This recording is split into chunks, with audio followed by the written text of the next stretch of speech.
And here we are with part 2, and boy, did a lot of things happen between last part and this part.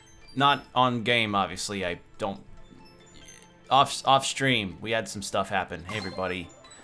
How's it going? Hope you're doing well. I'm okay. I'm a bit... I've had a bit of a long week, but things are better. I'm playing this game again, which is nice, but besides the point of that, oh man...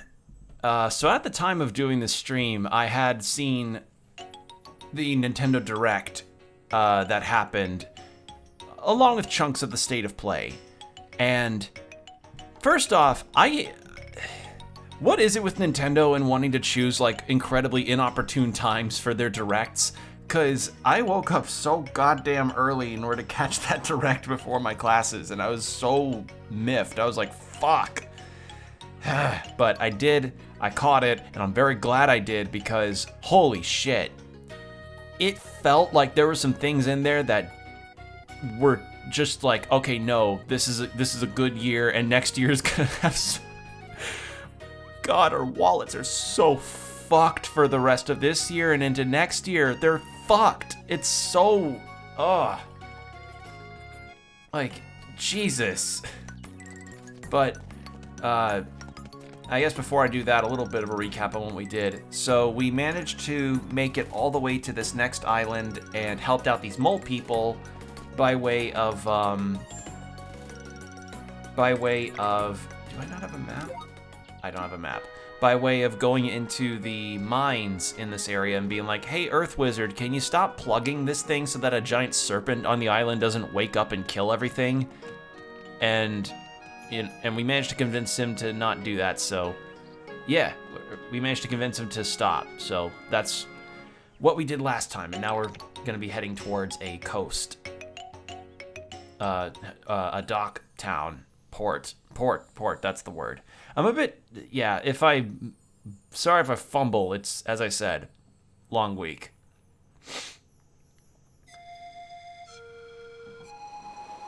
That's the thing in question that they don't want to wake up. But yeah, the Direct was something. And if there's a tavern there, there will be a chief, a chef, so maybe I can learn a special recipe or something. Whoa! Carl, check it out! God damn the pixel art in this game. No way! You've been wanting to see the sleeper since you were a kid. How does it feel? Like all my summer days are happening at the same time! Adventure life is the best life. We're almost there. Get ready for a swim. Alright. Oh, right. I heard that this place was one of the tracks that Yasunori Mitsuda made. Or one of the OST tracks.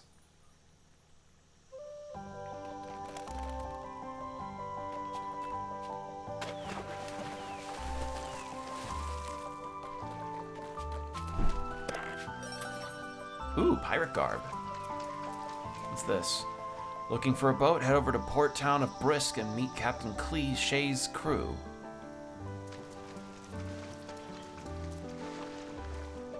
Oh, it's cool. There's different depths of the water. Wow.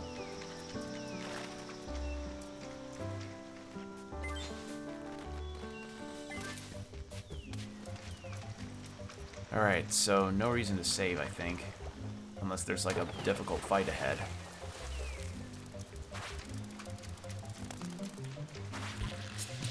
Oh! Well, that's an interesting enemy. Alright. But, yeah, the entire...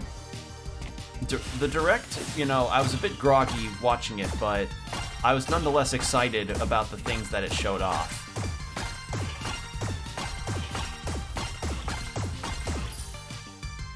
So the highlights for it were, for me... Let's see. The highlights for me were were Super Mario RPG information. That new Peach game looked really cool. The new Super Peach game. God, I had to go from the direct to learning to learning stuff, so I don't fully remember.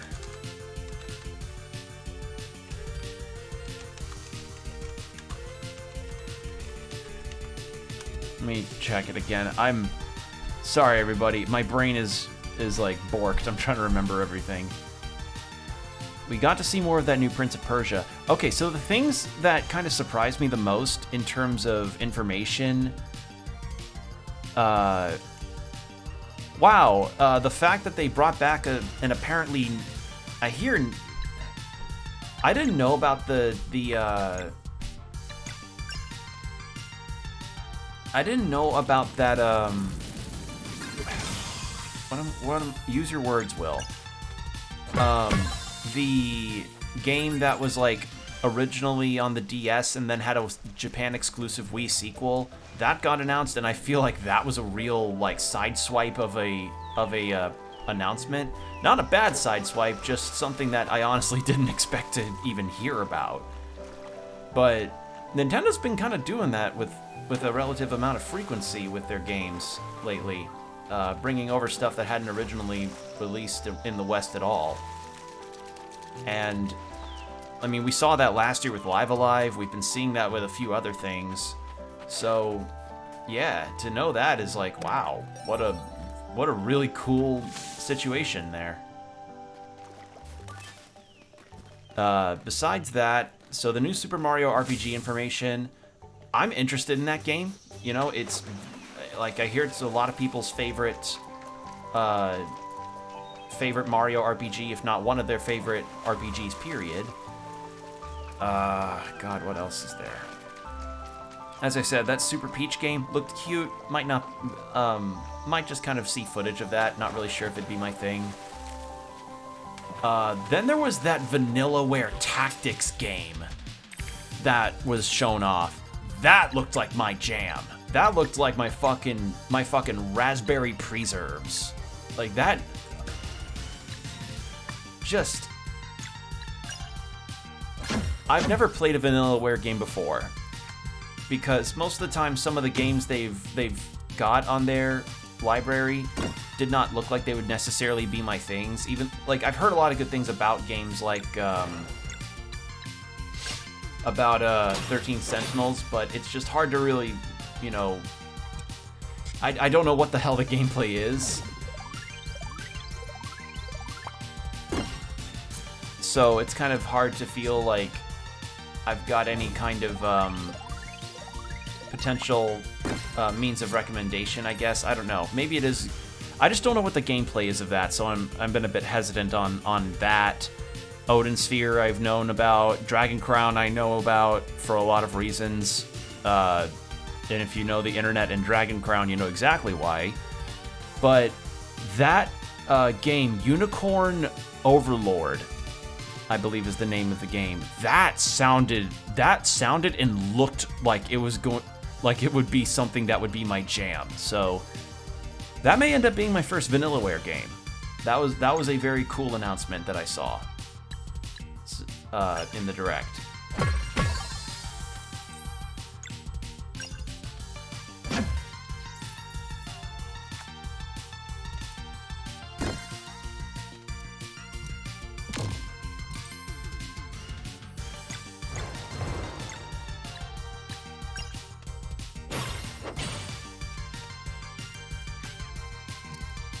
Trying to get through the fight before I say anything else. Okay. So something else that went on for that direct that got me was obviously towards the very end. Like, it was just the elephant in the room of that direct for me was the very end there. Like, all the other things, you know, F-Zero 99, cool, but also a bit of a middle finger to F-Zero fans, it feels like. But easily the thing that made me perk my ears up and go, what the fuck, was easily that Paper Mario Thousand Year Door is going to be put on the Switch for modern audiences to be able to play for the first time. And that feels like a fucking weird miracle timeline kind of thing. Like, I don't know how else to put it. It just feels like that felt like the one game Nintendo's been afraid to ever acknowledge, you know? Like, there are a lot of games that Nintendo definitely have been very, like, not inclined to put out, I guess, in terms of platforms. But the fact that they're actually doing it here, it speaks to be like, okay, no, they are actually, no, they are doing it. They're doing it. They're actually putting Thousand Year Door on a modern platform. And it's not on an online service or anything. It's actually going to be buyable, playable, with remastered graphics. That's also a bit of it that's also a part of it that really surprised me. The fact that the graphics are fully remastered. And it looks good. I can't, like, that, like, how do you respond to this? You know, like, what do you do? I don't know what to say, you know? Like, as I've said, it's just strange that we've gotten now, like, two GameCube classics, and we've got Bot and Kaidos coming out later, which means it'll be more GameCube games coming to the Switch, which likely proves a theory that me and a friend of mine discussed about when Metroid Prime Remaster first was announced.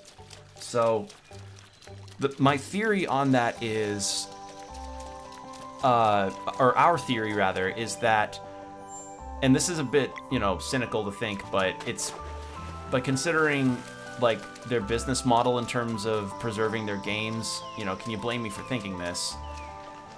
That the reason why they've been porting the GameCube games or parts of the GameCube library directly onto the Switch in the form of remasters rather than like putting them on a GameCube version of the Switch Online thing is maybe the cloud-based play of the Switch Online service cannot handle something like the GameCube library. So maybe this is their way of giving us the games, finally, with remastered graphics. It's the remastered graphics bit in particular, because how... Like, people would still be relatively happy with them just slapping the game onto the Switch and calling it a day. But no, they're actually... For most of these games, they are remastering the graphics. Paper Mario Thousand Year Door looks fucking great! Like, it looks like an HD 2D game in some bits to me. So... yeah, you bet your ass I'm gonna buy that. I remember starting Paper Mario Thousand Year Door a long time ago and seeing some playthroughs of it, and it just seems like such a legendary game. And yeah, it's time. I think it's finally the time to play it, and I'm excited to. But in next year, God, next year's gonna fucking suck. Not like suck in a good way, you know, because we're just. As I said, we're spoiled for choice for really good video games.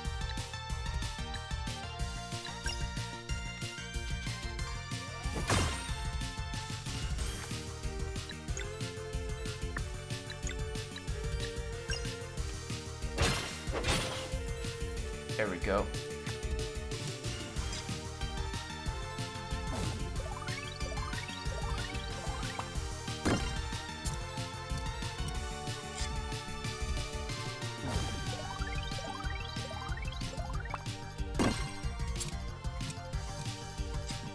Yeah, you two do your thing. Ow.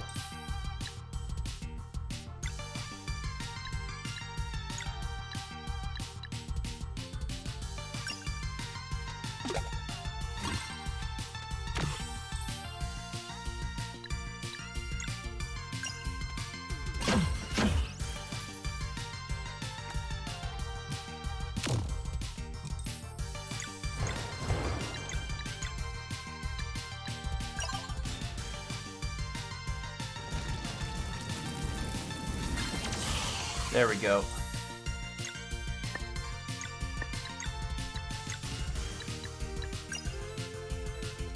Alright.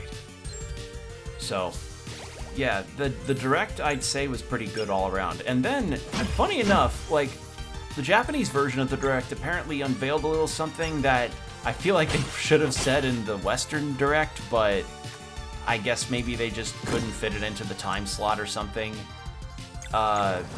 The Dragon Quest Monsters game getting a demo and just having more footage shown about it, and it's like, wow, we're... And once again, amongst Square Enix's demo repertoire that I've always liked that they do, you know, demo is pretty long and can carry progress to the final game, and it's like, keep it up, keep it up, keep it up, please. Like, that's the best. Hey Combo, I'm talking about the Direct and how the very ending segment with Paper Mario Thousand Year Door almost blew my tits off. Where do I... That's gonna be a puzzle to solve. But yeah, hope you're doing well. Hope you also got your tits blown by the Direct, because Lord knows a lot of people's did.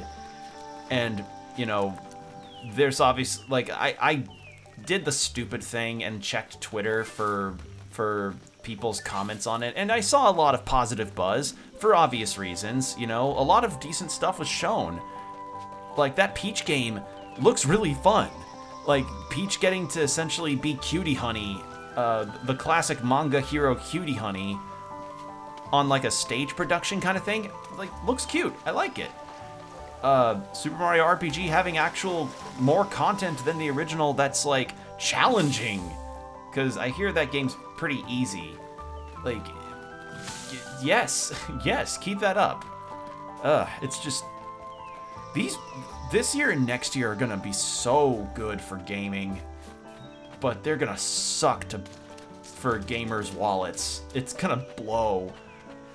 Like, we're gonna be spoiled for choice. Like, February alone, for next year, we've already got Persona 3 Remake, we've got Final Fantasy 7 Remake Part 2 coming out, which I'll say on my piece I'll say for that is, it's made me really think I should place the original 7, like, sometime, you know? Because I'm seeing all the funny stuff happen. Cloud Strife goes on a Segway, which is funny. Like, it's a funny image. So,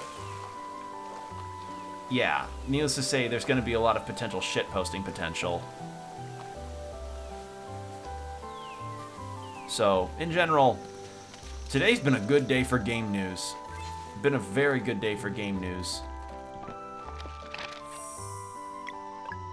Alright, I know I'm not done here yet because I want to go back up and do some puzzle stuff. God, this place is pretty. We're almost there. Well, yeah, yeah, that's just it, you know? Game news has been pretty crazy today. I only caught like the rough tail end or so of the state of play. And I learned of a few things, though, afterwards. One, that there is going to be a Separate Ways campaign in Resident Evil 4 Remake. So if you don't know, Separate Ways is essentially a separate campaign in which Ada Wong is the protagonist, and she just kind of plays through her own events of the story. Which, you know, cool. We get that. And that was in, like, re-releases of the original 4. So that's nice. But it was mostly that and FF7 Remake, I think, is what people were more excited about, if anything.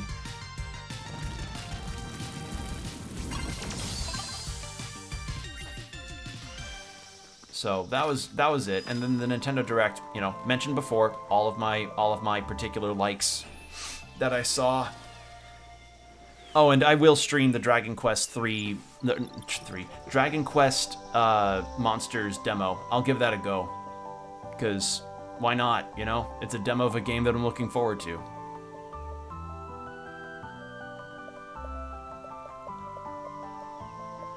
let's go with one of these.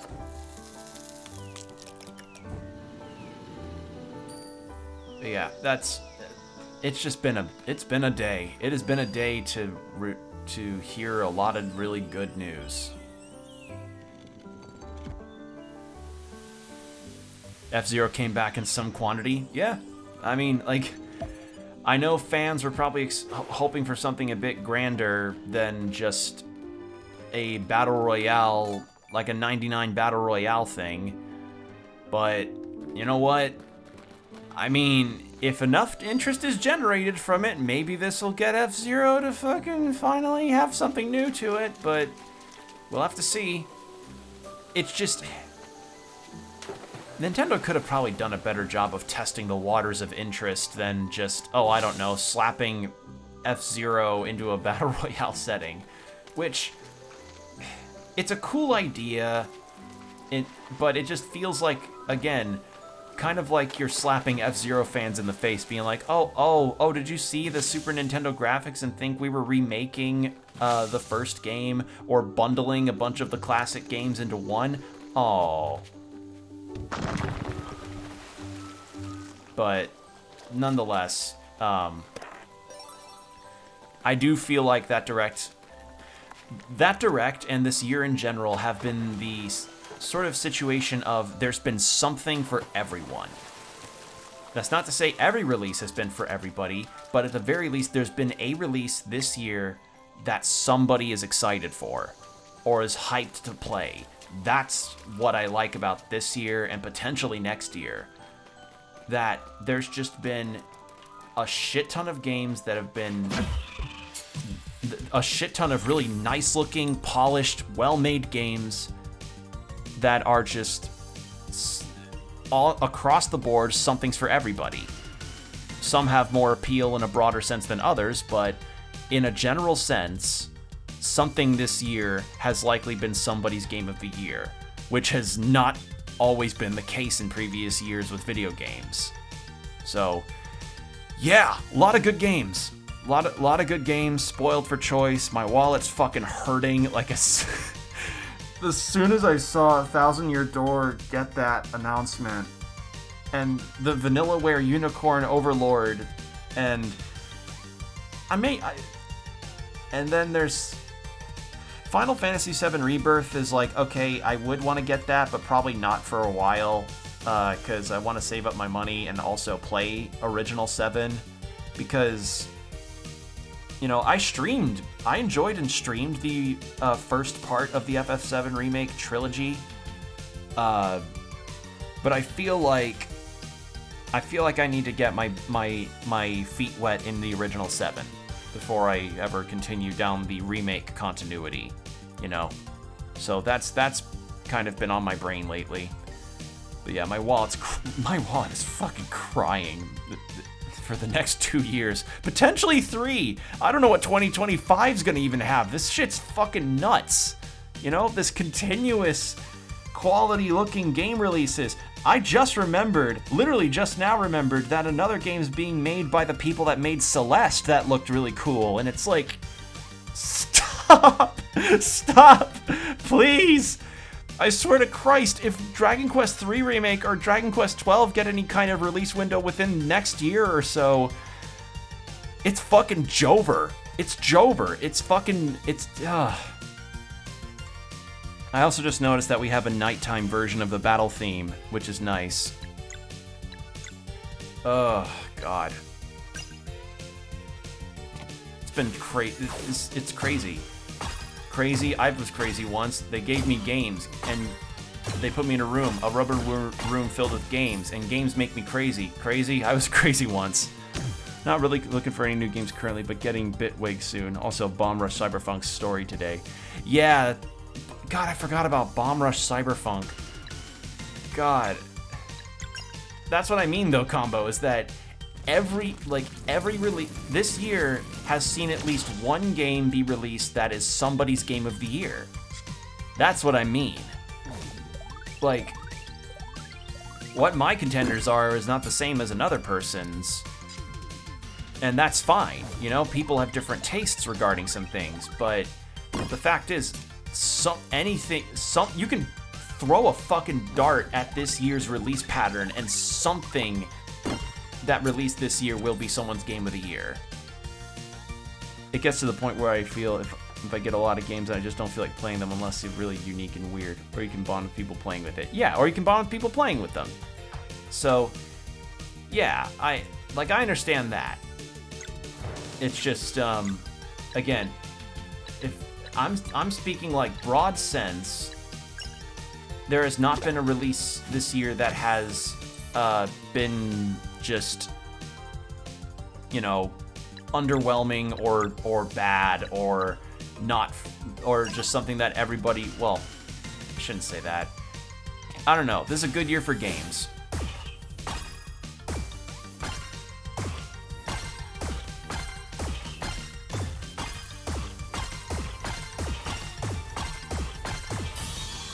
Yeah, I did make the mistake earlier with looking at Nintendo's Twitter replies, or like the replies on the Direct announcements, or at least people that were hyped about a lot of the stuff, and it's like, wow, Nintendo fans can act like such petulant little fuckers when they want to. Like, they really can. One of the, like, I was seeing cases of, like, people going like, we want the older Pokemon games on Switch. We don't give a fuck about Paper Mario. And those people were getting, like, I understand you want those, and that's fine, but you're gonna get clowned on, dude. Like, I don't know.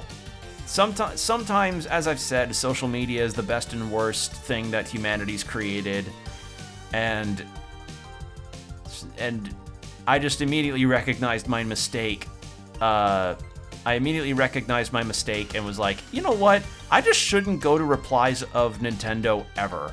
I just should not go into I should not look at the tweets underneath Nintendo's posts, period. Or any game companies for that matter.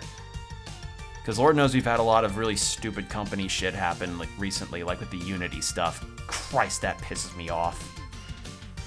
You see the delete your account bird? Yeah. Yeah. That's been pretty funny. But yeah, if you all are not aware of what I just mentioned with the Unity stuff, so Unity, for the uninitiated, is a game developer tool that is used and has been used to make video games. A lot of which had become really, really highly praised video games. Like, some legitimately great games have been made using that engine. And, like, the list of which includes things like Signalis, I think Hollow Knight as well.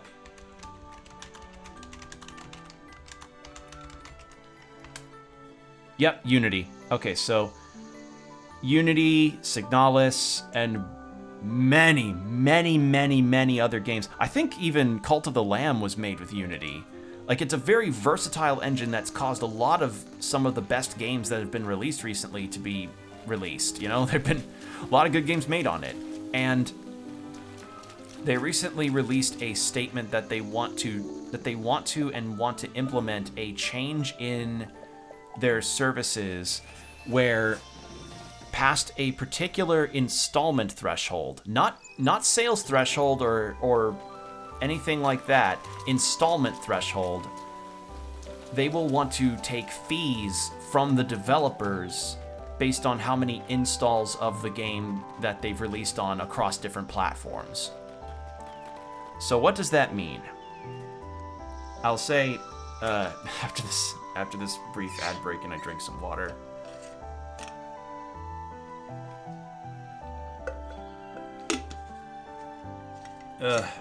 Sorry, I'm heated about this in particular because, like, as I said, a lot of games I thoroughly enjoy with every fiber of my, you know, fuck it, I'll snooze it.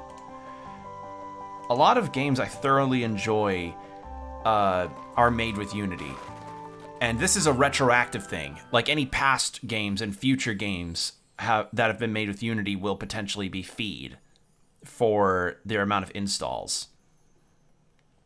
So, you'll likely have seen a lot of developers. You'll likely have seen a lot of developers posting statements about how, this could potentially harm their sales. This could harm their livelihoods. They hope Unity rescinds this really horrific blunder of an idea. Everybody says this is a shitty idea. And for good reason. It is a shitty idea. And the thing is like, it's not even just initial release installs that they would be counting to be feed. Like, feeing them for a set amount of... Feeing them for the installs of their game in itself is shitty, but it's the fact that they're even including things like reinstallations, demos, charity event giveaways, and even fucking pirated installs. That is the shit that, like, could you fucking imagine? Okay, so picture this. You're somebody who bought a game recently that uses Unity and you're like, oh man, I don't have you bought a game recently and you're like, oh man, I want to play this new one, and I see a list of games I haven't played in a bit, but I want to replay. I'll uninstall a few of them to make room for this new game on my hard drive. A common problem that a lot of gamers can tend to have, since, hard drive space can get quite limited quite quickly if you have a ton of applications on there. And one of those games would be run on Unity, in this hypothetical. You then beat that new game you played, and you're like, oh man, now I've got time to kill. You know what? I want to replay this other game I really liked that uses Unity, and you reinstall it. Guess what? The devs are going to get a fee on them for that reinstallment. Even though you already bought the game, even though the sale has long since been done, the reinstallment just means that they get another fee tacked onto them. I think that, although I think that might be a bit of outdated information, I think they're trying to do damage control. I think Unity's trying to do damage control now of being like, oh no, reinstalls are not going to count towards that. No, that we want to clarify some things and da-da-da-da-da-da. But all of us are seeing them trying to recover from this really just asinine idea. And no, we know what you were trying to do. So yeah, Unity right now can absolutely eat shit for that decision. And a lot of people, sadly, are too deep in the well of their own game development cycle to change engines right now. But in future projects, and even some projects that might be in their early stages, they're going to end up going through an engine change, which is not easy. Changing video game engines is not an easy situation with how many times you have to bring your assets over from one to another. Look at Duke Nukem Forever, which went through, I think, 2 or 3 engine changes in its development, and look at how that turned out. Engine changes are not easy. It's not as simple as copy and paste. So, yeah, this Unity decision fucks over a lot of people. And it just feels like on some occasions, it's like something got into the water or something that caused them to be this blatantly greedy. Because remember a while ago, we were all talking about Wizards of the Coast wanting to get rid of their open game license, and then the fucking like lambasting they received from their user base, like people canceling their subscriptions to D&D Beyond, the immediate money loss that they saw because they just decided to be a little bit of a short-term greedy fuck.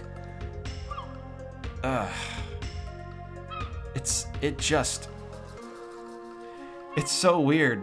The dichotomy of positivity and negativity with games is like, we're seeing such a positive buzz with all the new games and the announcements of new games that look legitimately fucking awesome. And then the other side of the coin, we have this shit with Unity and other game devs and studios that likely have employed or would want to plan to employ a similar practice in the future. But a lot of that is probably for a more nuanced discussion, and I'm just here to chill and play. And I want to play some Sea of Stars.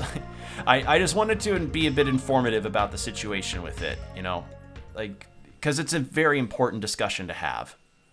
It's just, so, like, I can only be so nuanced about it.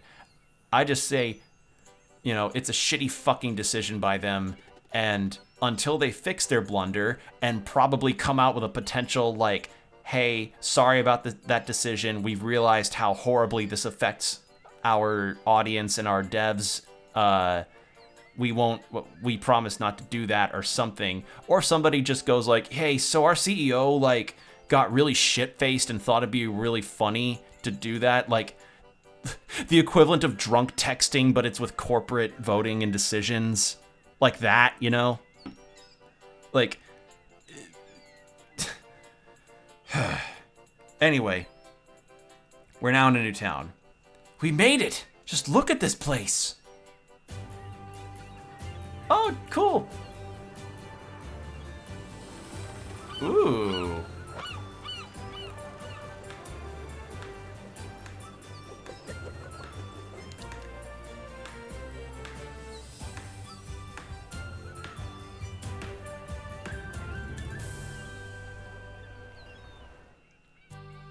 I love these 2D animation bits. All done, Captain. The signpost should lead them straight to us. Be on the lookout. We can't miss them. Can do, Captain. Lookout is my middle name. We will find suitable adventurers for this quest, or my name isn't Kennethan.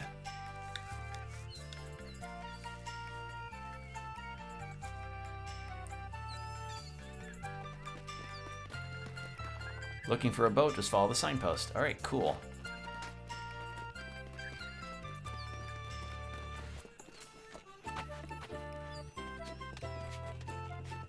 I like this town theme. This is really good.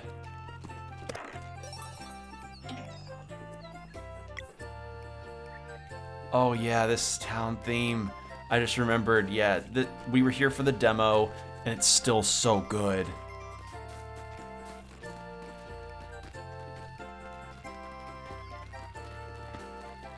Alright, we're just gonna do some exploring.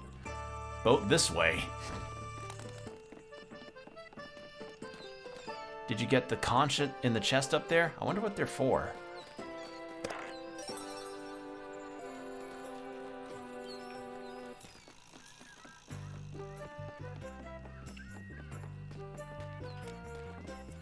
We're playing pirates today, just have to decide who I'll be.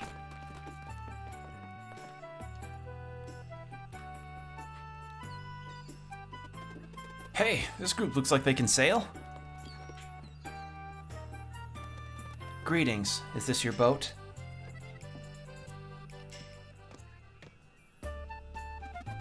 Avast, strangers. You got anything to say to the captain, you can say it to me. First mate Yolanda Fortwall, at your service. In fact, service is my middle name. We're a pirate crew searching for the legendary ghost ship. We don't engage in battle anymore, but back in the day, we did it all. Fetching a remedy in a cave only to find out the town had burned in the meantime? Check. Being left at 1 hit point so the big baddie could kill us next time? Double check. Heck, we've even been to jail cause 4 Imperial soldiers appeared during dialogue instead of a random encounter. Yolanda, that's my shtick. Yolanda, no, you don't steal my shtick, that's mine. No. Tough crowd, huh? Fine, let's do introductions. Meet our leader, Captain Cliché. I just realized the pun in her name. Daughter of a legendary pirate. Pleasure to meet you, Captain. We were hoping we could... The one in the back with the oversized shirt, that's our quartermaster, Valtrade. He's the guy that's good at everything. Ahoy there!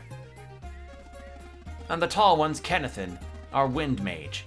Keeps our sails so full, no one has to row. Greetings, adventurers. My name is Kennethan. Right. In case you noticed the double-eyed patch there, that's because Kennethan can only do magic while blindfolded. Discovered his powers as a kid when he put on a pirate costume while he was already wearing a pirate costume. Nice to meet you all. I'm Valir. These are my friends Zale, Garl, and Teeks. We need to secure passage to Wraith Island in time for the eclipse. Ahoy, Captain! Seems these two be solstice warriors.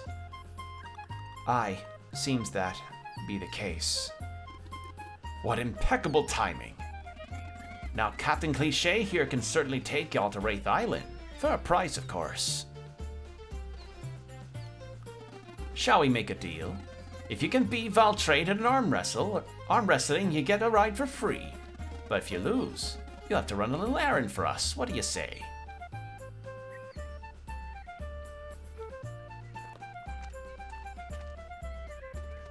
Their terms are simple enough. I'm not sure we shouldn't be making a deal with pirates. They seem nice to me.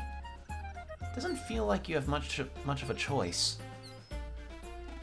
Oh sure, go ahead and refuse the call so we can all pretend it might not happen. Is that mole person about to come over? Keep it safe and predictable. Any other tropes you had in your any other tropes you had in mind for your journey? How about buying linear upgrades from every single town where blacksmiths are somehow increasingly more capable the further up north they live? Are you just calling out tropes? I love that. This is fun. And who, of course, happened to live in a shed despite selling daggers at 25,000 gold a pop.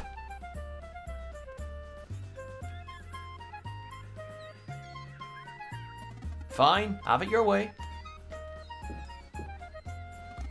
When you're ready for adventure, come meet us at the Humble Boast. I was about to say Borst. Humble Boast, and we'll make a deal. The Humble Boast? Local tavern, just follow the docks. Look alive, crew.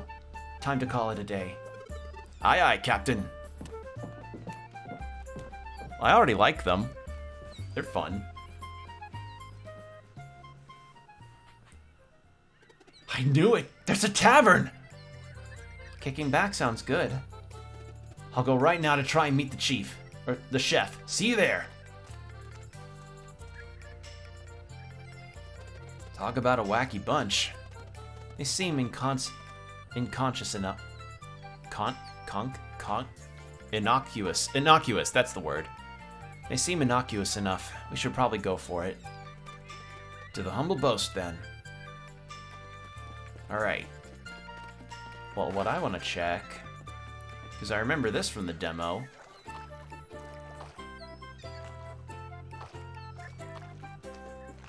God, the music across the game so far has just been really stellar. It's been so good.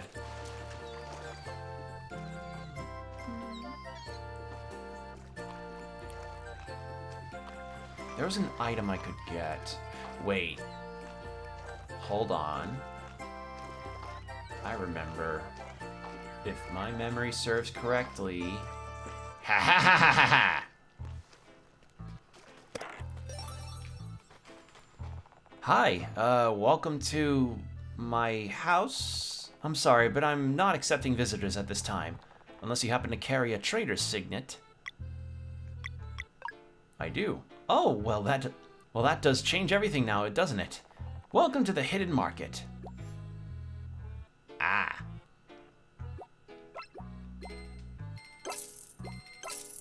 There. Increase damage taken, increase XP gained, increase damage in certain situations. XP, please. What is this thing? Displays weaknesses, resistances, and non-boss enemy HP in combat. Don't I already have one of those? I think I do.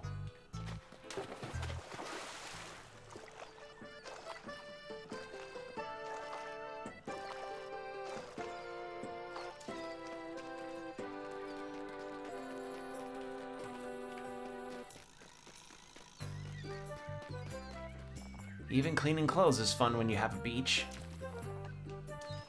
Hold on, wasn't there an item that was this way?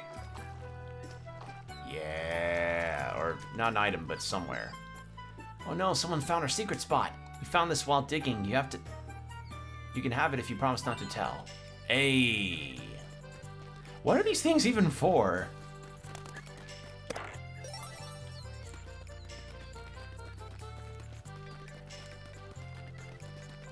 What are you about? I saw someone swim under the docks the other day just to... Okay. Yeah, I just did that. Because I remembered from the demo. You should go for a swim right about now. I'm always caught in the middle of their argument. Do I look like a carrier pigeon? It's not fair. She always picks Kennethan. Alright.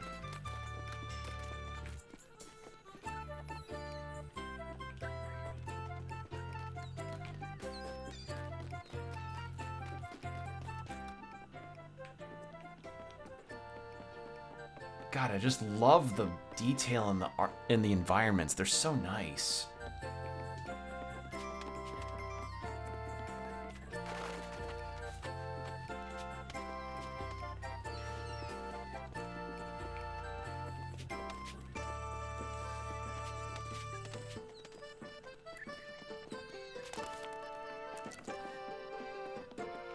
Okay. It's kind of boring guarding this spot. Nothing ever happens. I mean, if you get paid to do nothing, then that's... Dude, you're doing better than most. Just depends on your wage, though, I guess.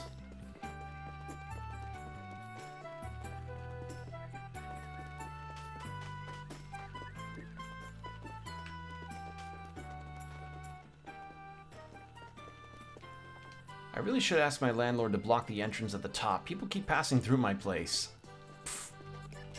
It's a landlord. What do you think? No, they're not. Unless you pull a Tobey Maguire and yell at them, then no. Plus, I hear there's good money to be made there. Wouldn't starting anew be great? I don't know. I've heard scary things about Wraith Island. It's cursed or something. Apparently, no one who goes there ever returns. Pfft, nonsense. They just want to keep the good opportunities to themselves. Well, our neighbors never returned. Exactly. They had no reason to, don't you see? I'm not too sure about this. How do I get up to there?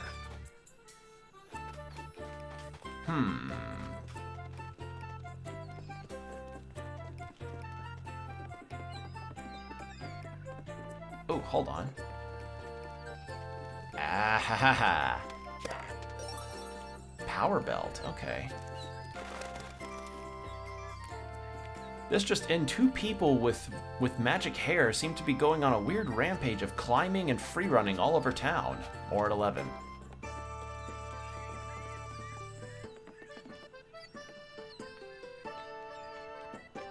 Okay, is there anything new with this?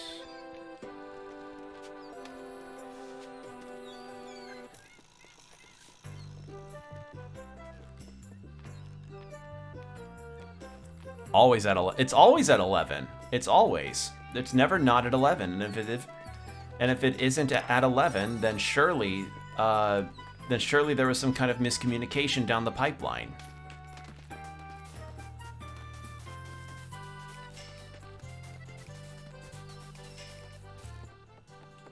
Ooh, hold on. Welcome to Chump Change Chests. For only 5 gold, you can open any one chest and keep its contents. If you can find the 10G grand prize 5 times, I'll give you a special reward. Want to give it a shot? Just 5G. Sure.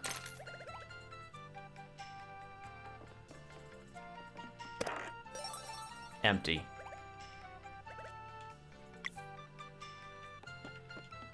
I can't open the other 2.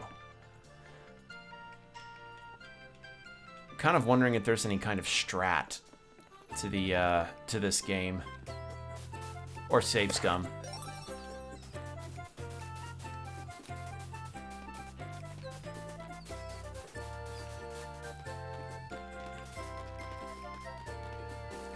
The abandoned wizard lab to the north of Brisk. I've half a mind to go in there and see if there's any treasure, but the thing doesn't even have a door.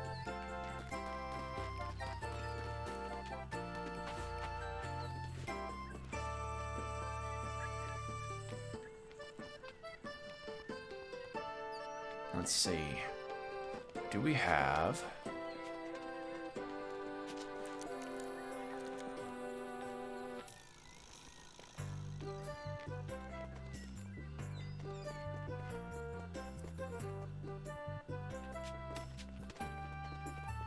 What is this place? There's nothing I love more than spending time with my grandkid. What a blessing. Grandpa says we'll eat some ice cream later. I can't wait. Is this the Humble Boast? No, it's an inn. Welcome to the Golden Pelican. Do you have a reservation for today?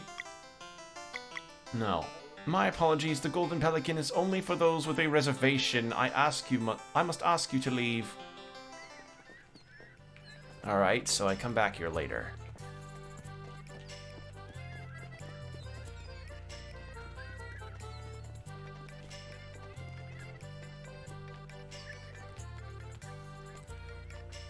Let's see what is down this way. The pirates are in town. I'll try to sneak up on them.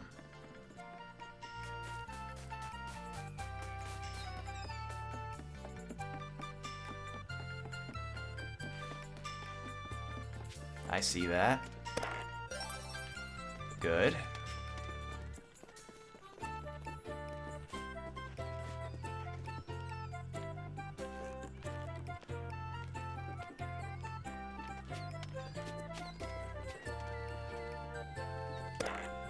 Didn't I just... Oh, right. Yeah, I already did. I didn't realize I made a little circuit. If there's anything that I would say that I would like is, having maybe a map of my area. Even just something that shows my "You Are Here" position. I would really like that, because... Not to discount anything, but it'd be nice, you know, to have access to a map that lets me see where I am in relation to everything else.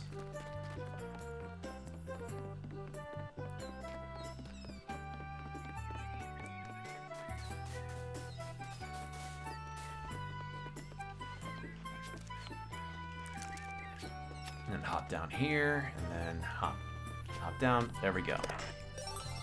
Ooh. Been getting a lot of accessories.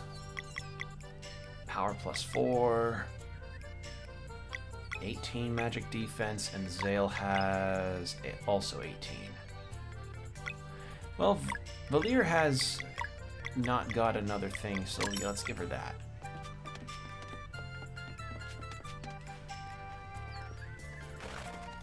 I like to come here and watch the boats arriving. Alright. Nah, bro, you're not sneaking up on them with their 1 billion berry bounties. Yeah. God, I hear that apparently the One Piece live-action series has been confirmed for multiple seasons, potentially. I know it's confirmed for a season 2, but apparently they want to plan on making it a 16-season deal, which... that's ambitious, but considering the massive fanfare that the live-action's gotten, I guess maybe they have their reason. I guess they have their reason to be confident in that prospect. I mean, it's not like they tried to claim, like, oh, we're gonna make this a multi-season deal. Actually, no, at least they didn't leave things off on a cliffhanger expecting to get more, but then only have 1 season. Because of how bad it would go. Wonder what Chopper and Brook would look like. Brook I could see working a bit better than Chopper.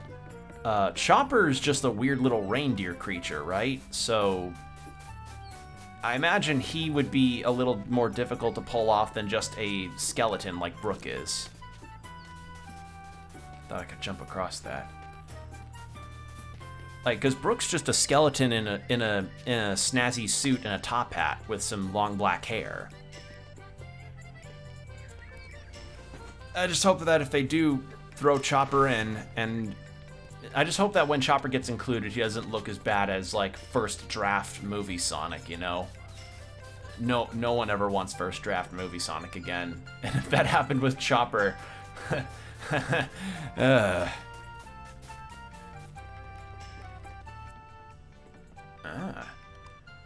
I'm good this... I was good this week, so we're eating my favorite meal tonight. Alright.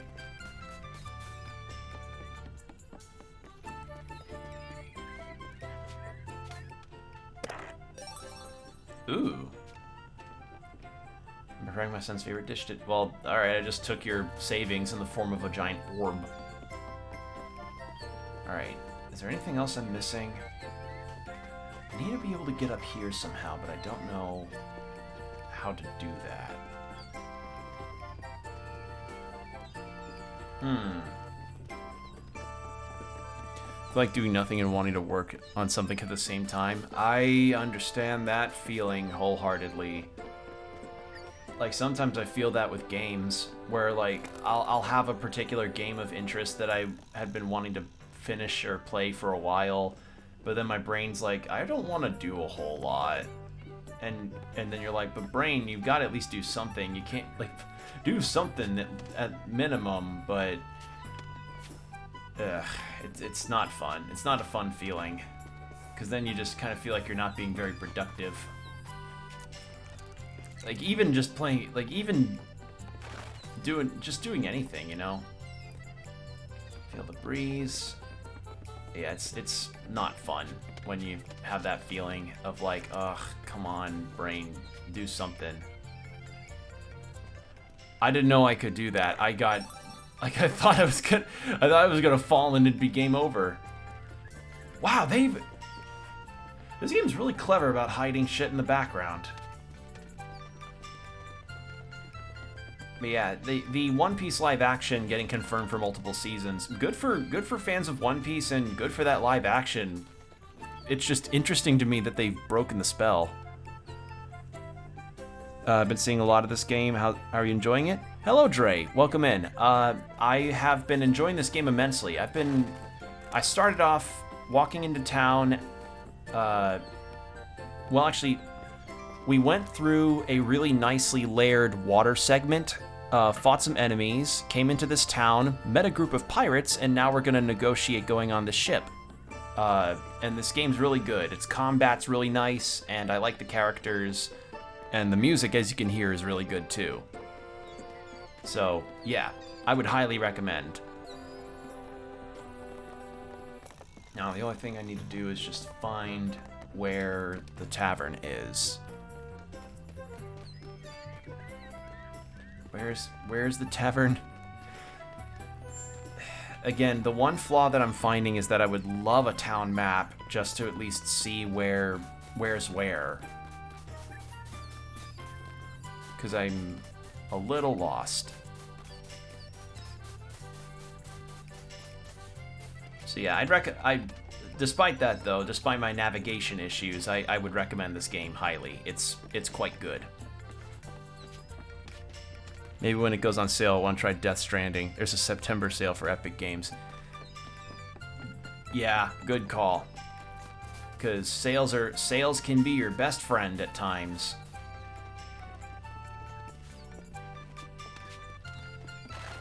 Like some of the best games that I had gotten to play recently were ones that I got on sale. Sales are awesome. All right, where am I going? Where am I going? Okay, here it is. Finally, found it. So yeah, Garl and our historian friend went in here to talk to the pirates. Here he is. Far Cry 6 is on sale. Nice. Just like that, you're a natural. Chef, thanks so much. This will really come in handy.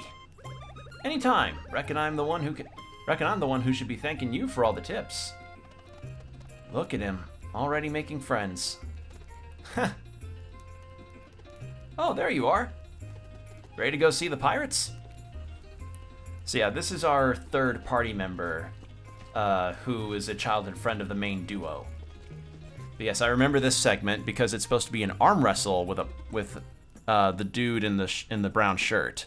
Let me just drink my water first.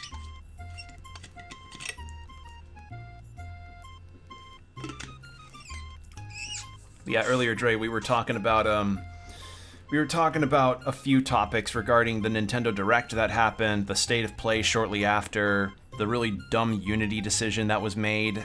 Like, how this year has been kind of a weird coincide situation of like, here's a bunch of awesome games, but also here's a bunch of really stupid decisions from game publishers and game engine developers. It's just, I don't know. It's like the highs are high. It's the peaks have been high and the troughs have been bad, like really low bad. Weird dichotomy. Well, look who it is.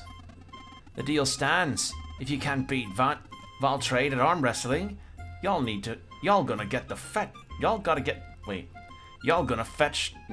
need to fetch an item for us. After which, Pirate's Honor will take you to Race Island. Do you accept these terms?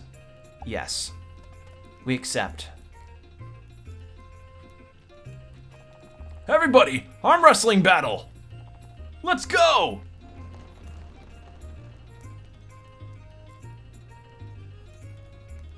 Oh, it's like the cafeteria all over again. Beautiful. Valtrade, you're up. You guys are too strong. It wouldn't be fair. I'll do it. Plus, arm wrestling a real pirate? How cool is that? Fine, but go easy on the poor fella. You got it, Valir. I'll be your challenger. Valtrade? Captain? We can't leave without the coin. Go all out. Aye, aye, Captain. Right, tough one. You look like. Ready? On 3. 1, 2, 3.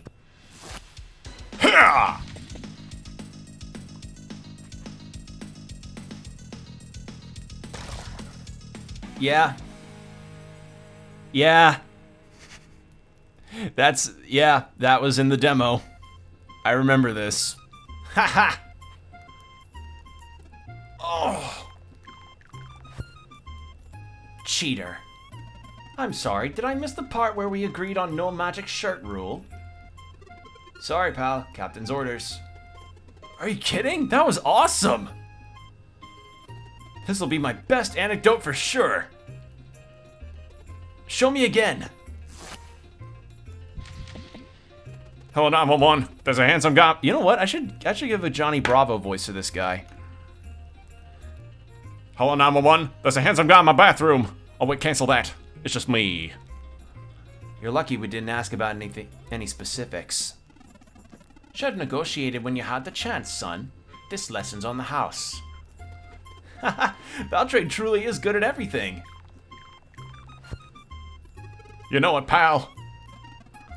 Now, since you lost the arm wrestling challenge, how about we discuss this little errand? Captain, north of Brisk is the abandoned lab of an arcane wizard who died long ago. It hasn't been opened for centuries, but stories say it conceals a coin of undeath accord. Why do you want it? It's a powerful token. Paying an undead creature with it forces them to do one's bidding. I plan on using it to force the ghost ship captain of the Vespertine to surrender his ship to me. Huzzah! Oh, wait! I just remembered. So in the demo, she didn't say why she wanted the coin. Because when it showed her portrait, after Valir asked why she wanted the coin, it would say in Shay's dialogue box, redacted for spoiler reasons. I just remembered that bit. God, it's been so many months since that demo. It's nice getting to actually see the plot reason now. How do we get in? Fear kept people away all this time, but you look like you can handle yourselves, so it shouldn't be a problem. My crew won't fight, but they'll get you inside. A bit of magic should do the trick, Kennethan. Kennethan? I shall open the entrance to the abandoned wizard lab, or my name is not Kennethan. Ahoy, Captain. Ain't you coming with? I will stay here and make preparations for our departure. Fetch the coin of undeath accord, then meet me at the docks. Aye, aye, Captain.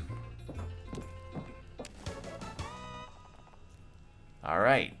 So now we gotta go all the way to the north to that tower. Avast! Listen here before we leave. Y'all notice the wheels table right next there to the corner? The watchmaker invented that game. Gotten real popular over the years, too. Look, I'm sorry we had to play that little trick on you. It ain't much, but I thought maybe if you wanted to get into wheels, you could have this. Copper wheel. Warrior figure. What? You can now play wheels. Tables can be found mostly in taverns. Challenge town champions to earn new figurines and improve your own wheel. Rules can be viewed in the How to Play section of the pause menu. Feel free to try it out, or we can head to that wizard lab right away if you prefer. Hold on. Wheels? Wheels is a clockwork battler where each player controls 2 heroes. Match energy to make your heroes attack and bring the enemy's crowns HP to 0.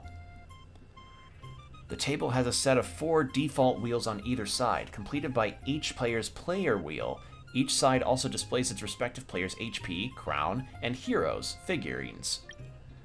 Players get up to 3 spins per round. Spin with ZR. Wheels can be browsed with sides on the D-pad and locked and unlocked with A between spins. For a hero to act, its action rod must be lowered by matching the associated energy. Square energy is for the left hero, while diamond is for the right hero. Energy is matched in a 3-oak fashion. What? 3 equals 1, 4 equals 2, 5 equals 3, 6 equals 4, and so on. The bulwark protects the crown. It can be raised to resist up to 5 points of damage and is raised by matching hammers in 3-oak fashion. Heroes evolve when they have enough XP. Heroes gain 1 XP for each tile with a blue background matching their energy type. 1 equals 1, no 3-oak rule. And gain 2 times experience when they act. Heroes always start off at the bronze tier and can each evolve to silver and gold. Filling the XP bar on a gold hero will spawn a bomb dealing 2 damage directly to the opponent's crown, disregarding their bulwark. Each hero has its own strengths and weaknesses. There is a total of 6 playable heroes: warrior, mage, archer, engineer, assassin, and priest. Steady, moderate, fast damage dealer. Since damage doesn't carry over, this one is easily blocked by the bulwark. Attacks twice. The first fireball is at the ground level and easily blocked by the bulwark, while the second fireball flies at a height of 6 units, guaranteeing a hit on the crown even if the bulwark is maxed out. Okay, archer, strong against crown, weak against bulwark. The arrow flies at the height of 3 units, hitting the crown when the bulwark is at 2 or less. Hitting bulwark, strong against bulwark, weak against crown. As a bonus, the engineer raises its team's bulwark by 2 units whenever it acts. Attacks delay opponent's heroes with the least amount of energy left before attacking. Also deals low damage to the crown, directly disregarding bulwark. Support hero heals team's crown and gives energy to its fellow heroes. The wheel's journey begins with a bronze wheel, and only the warrior and mage as playable heroes. Rumors say that there are those who unlock all 6 heroes and the platinum wheel may challenge the watchmaker herself.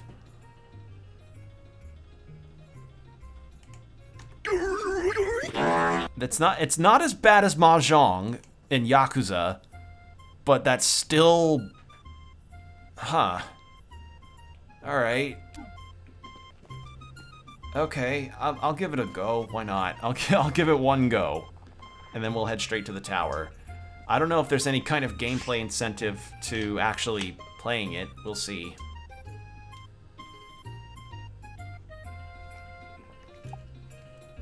We'll start with a casual game just to learn the ropes. Okay.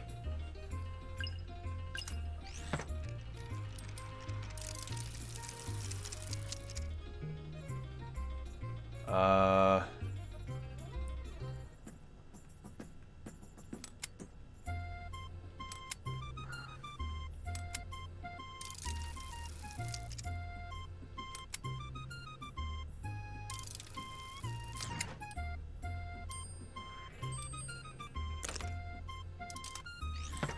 Oh, oh, I see. I see what this is now. I see.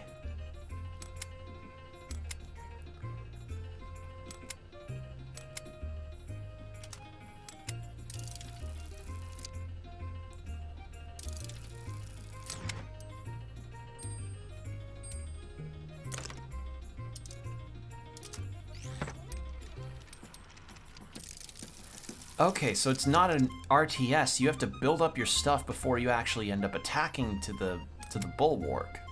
I see.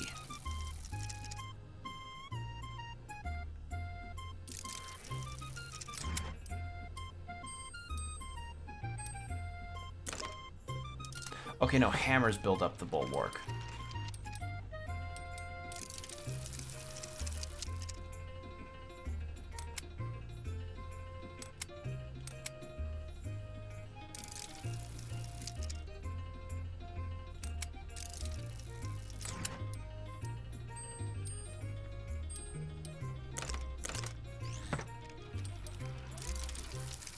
Okay, now I see. I see what I need to do now.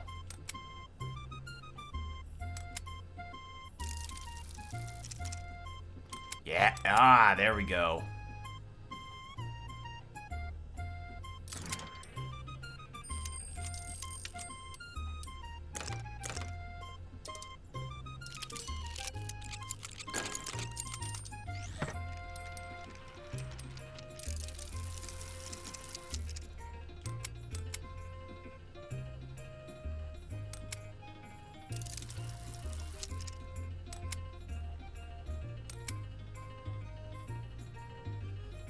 Hold on, how do I...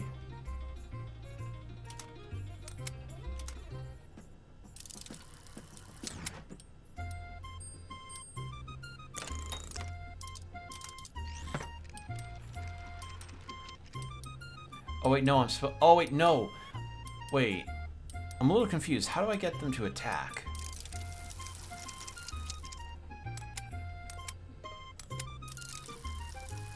I guess we'll see.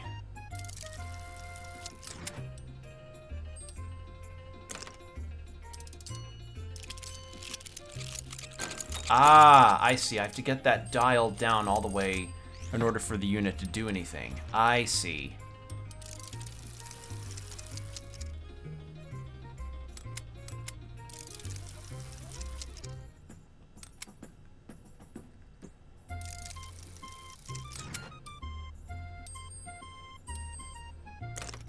So I need to fill up the attack bar. No, the fill up attack bar is for evolution. Okay. I see.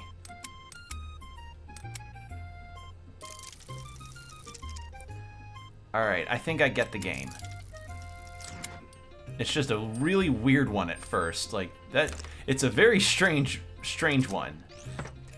And for some reason, the double of the tokens counts towards the attacking, not the single ones. The single ones are for evolution. Okay. I know now.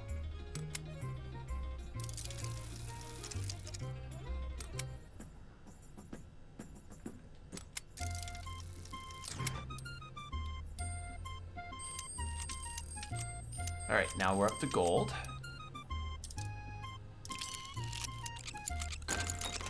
Ooh, that's not good. My bulwark.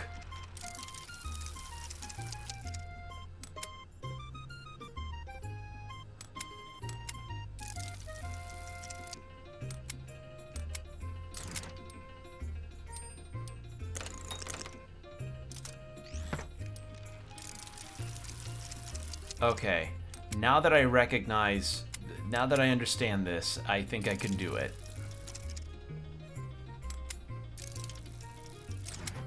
We'll try the champion game after this.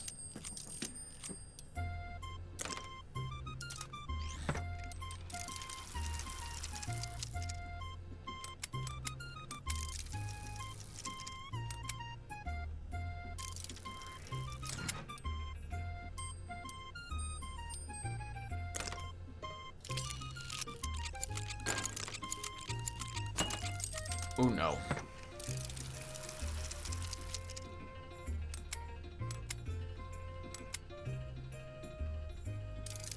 Hold on.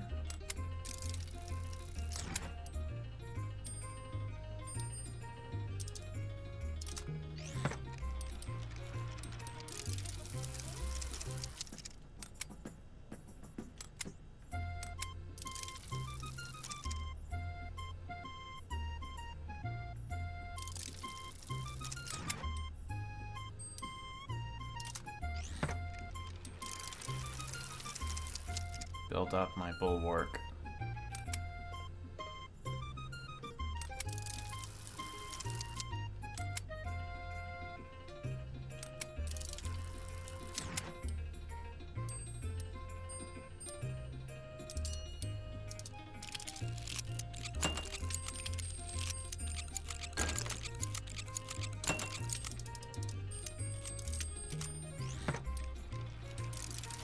Okay. Well, this is cute. I wouldn't really say it's fully my thing, but I think it's neat.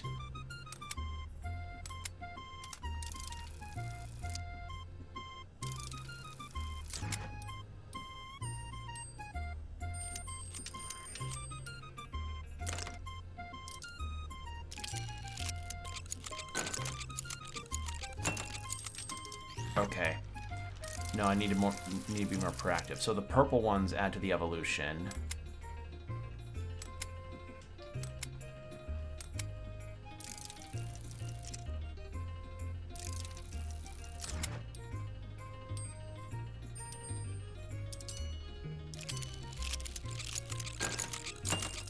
I lose. Okay, now that I get it, that was a test game. So let's try for the champion. Now that I understand it.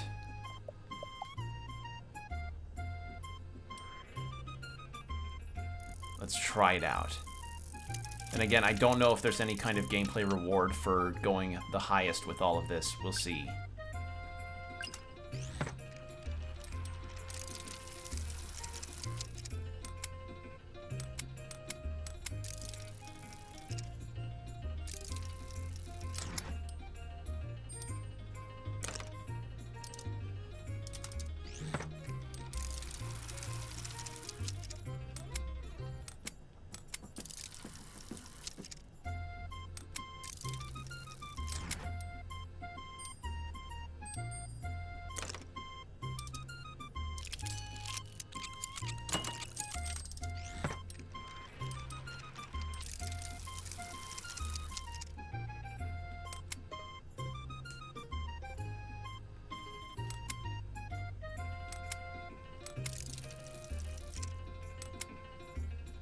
There we go.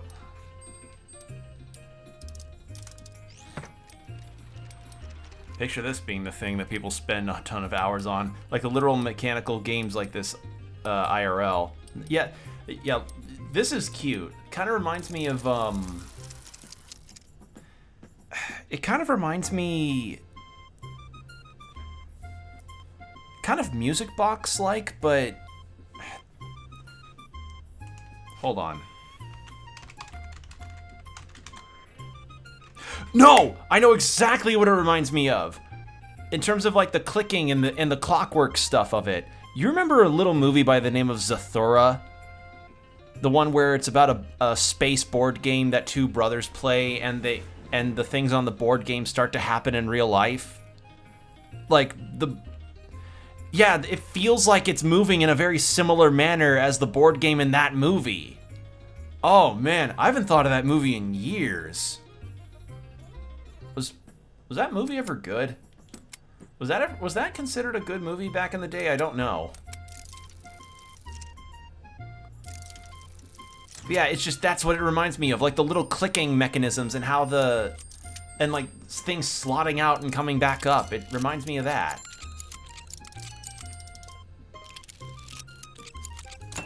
Okay, no, this is not it. Hold on.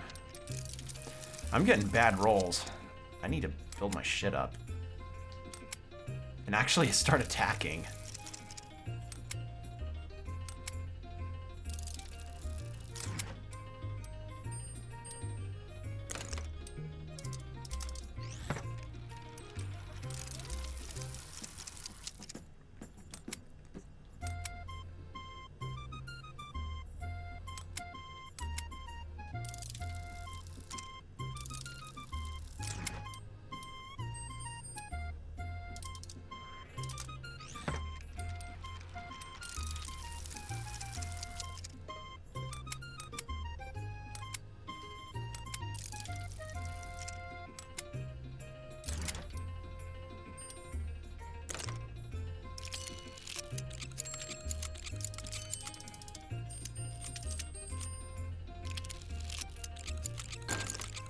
Okay, that's fine. Bulwark's there for a reason. Meant to take hits.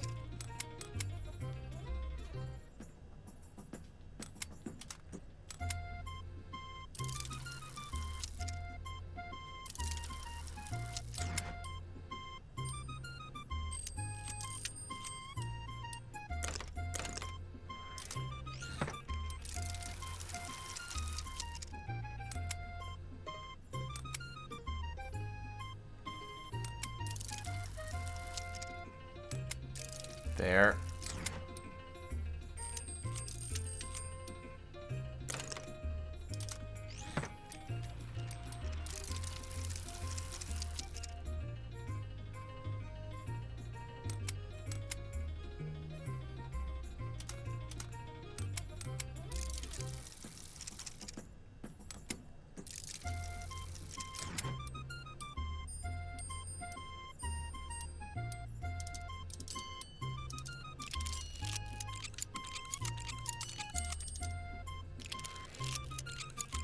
There we go.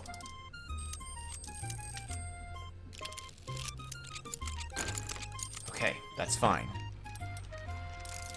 Now that I've understood what I'm doing...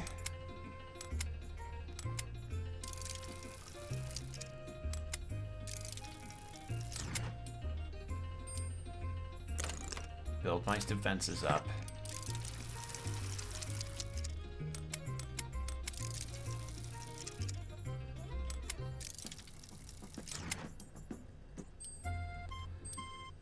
God, I think I remember getting a little freaked out at certain parts of that movie of Zathura. Wasn't that based on a book? I remember hearing it was based on something, and I don't remember if it was a book or not.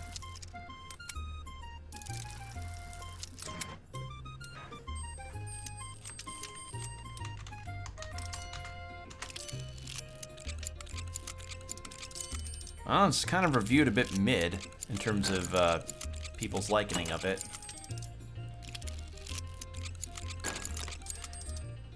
They were old arcade games, kind of with the vibe before electricity and fancy screens were a thing for video games. Oh. The robots, really?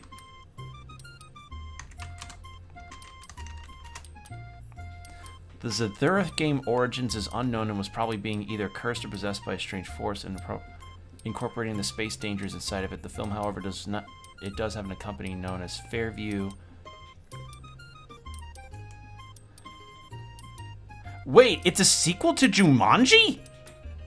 What? I mean, both feature board games that turned to real life, but I didn't realize it was a sequel to Jumanji. The fuck? Wait, Jumanji got a recent movie with, like, Dwayne "The Rock" Johnson and Jack Black, right? Could we end up getting a Zathura remake?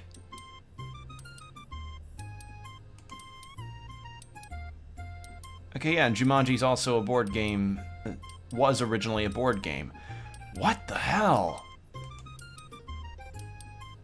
Children's picture book called Jumanji. That was what the basis of the movie was. So, wait, is Zathura like an original?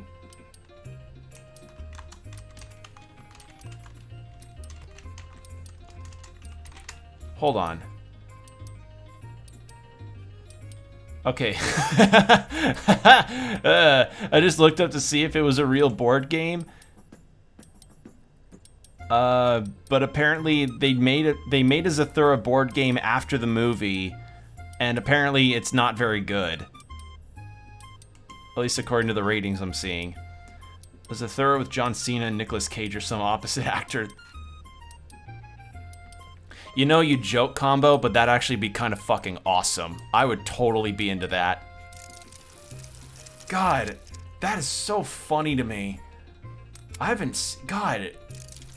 Yeah, that's an old movie. Like, Christ, that's... Why does time have to keep marching like that, man?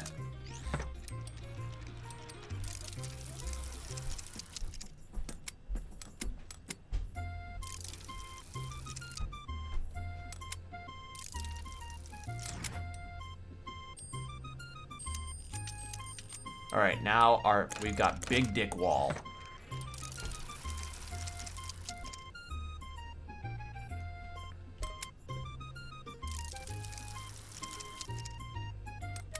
But can we get even bigger dick wall?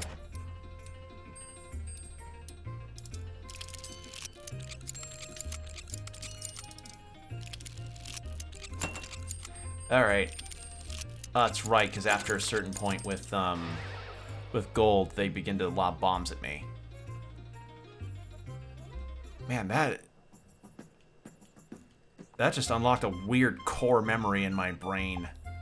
All right, I'm gonna try again. I want to get one win. Because now I really understand what I was doing. Or what I was meant to be doing.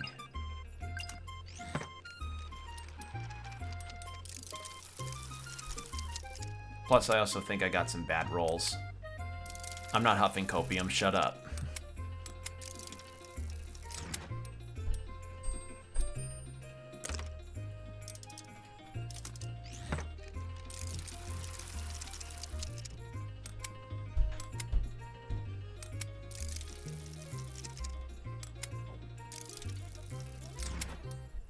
Yeah, I remember a particular bit where, like, it was two brothers staying who had the house to themselves, and the little brother was kind of an annoying shit to the big brother. Some kind of falling out happens, and I remember the inciting event that causes the little brother to end up finding the board game is that he accidentally throws a baseball at his older brother, and then, you know, he finds the board game while trying to hide, and then he comes out when the brother's not angry anymore, and he's like, hey, you want to play this game with me? And he goes, no. So the kid plays the board game on his own, and he's like, hey, I can't read this card. What does it say? And he says, meteors, prepare, brace for cover or something. And then meteor showers start raining into their house. Like that, I remember that part of the trailer specifically.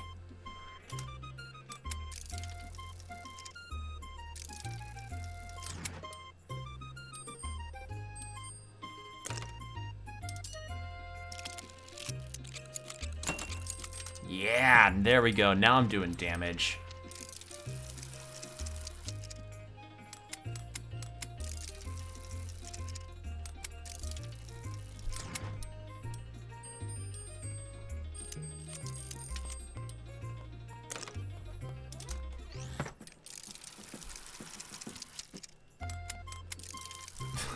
You know, I just thought about it, like, if Nick Cage wasn't a Zathura movie. Hey, the board game's alive! They're causing lizard people to come out and start eating everybody! I'm Nick Cage, and I'm starring in Zathura. You gotta believe me, aliens, they're coming over. They're coming out of the board game, John! John Cena, please!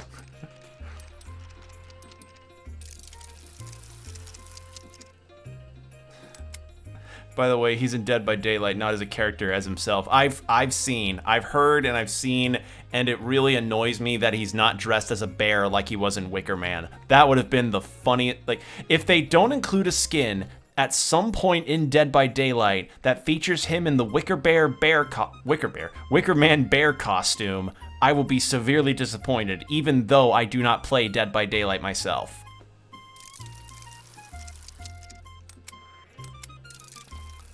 And for those that don't know what I'm talking about, in the movie The Wicker Man that Cage starred in, he, due to events in the plot that are a little convoluted and dumb, he gets dressed up in a bear costume and proceeds to try to rescue somebody, but then he starts punching people out dressed in the bear costume, and and if Nicolas Cage was a killer in Dead by Daylight, I would want that to be his costume for it.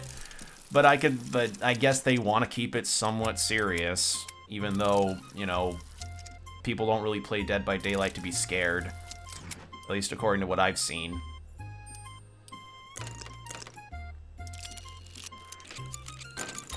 There we go.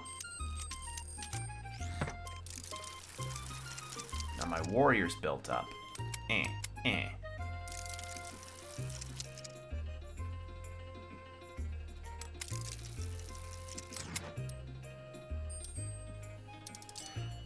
Yeah, it's interesting to me that that we've gotten all these like celebrity inclusions in video games as far as acting is concerned.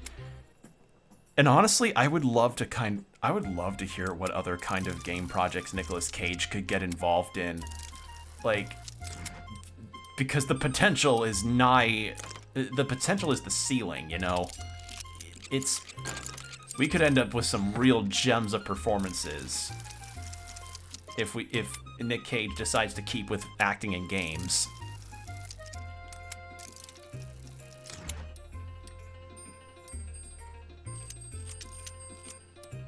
And that actually got me curious, like, the Dead by Daylight stuff got me curious into what other movies I've seen that has him in it. I had no idea that Nick Cage was an ant bully.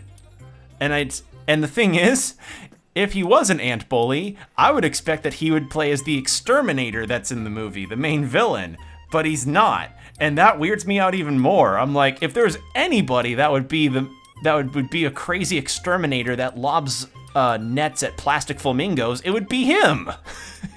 He'd play that guy. But no, he doesn't. He plays like one of the ant characters, and I'm like, oh, that's not fun.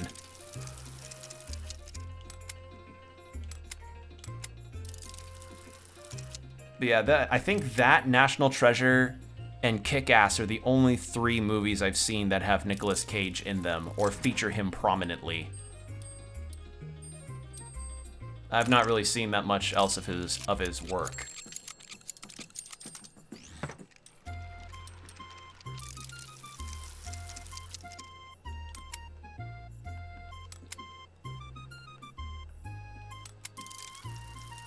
All right, there and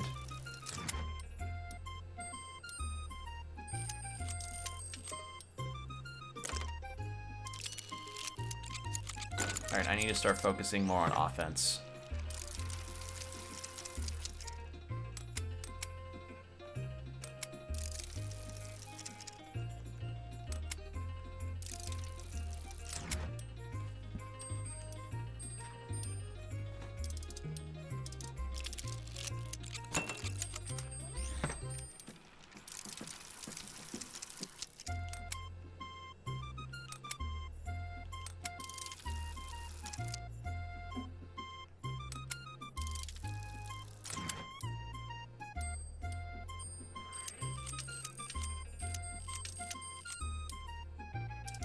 There we go. This should do it. I hope. Nope, no, it won't.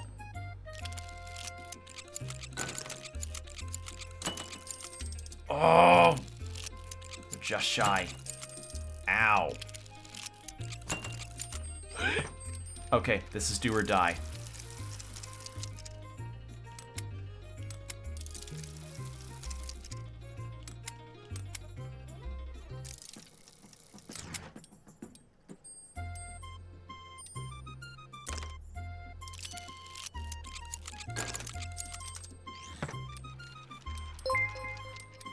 Oh, Blight Blazer, thank you for the raid. Hello. Ooga Booga, welcome raiders. How's it going? We're playing Sea of Stars, and we just got done with a revelatory moment where this minigame in Sea of Stars reminds me a lot of an old movie I saw called Zathura, and also debated about Nicolas Cage in a possible Zathura remake, because Jumanji got one, and apparently Zathura is a sequel to Jumanji, which like, it makes sense when you think about it, since they're both board games that come to life, but it's like, wow, of the things that, so fucking strange, that, so weird. But yeah, hope your stream was good. How'd it go for you? What were you doing?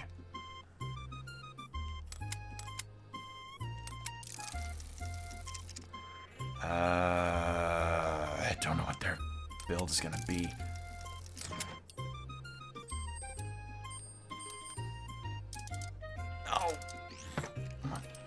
Okay, this could do it. Potentially.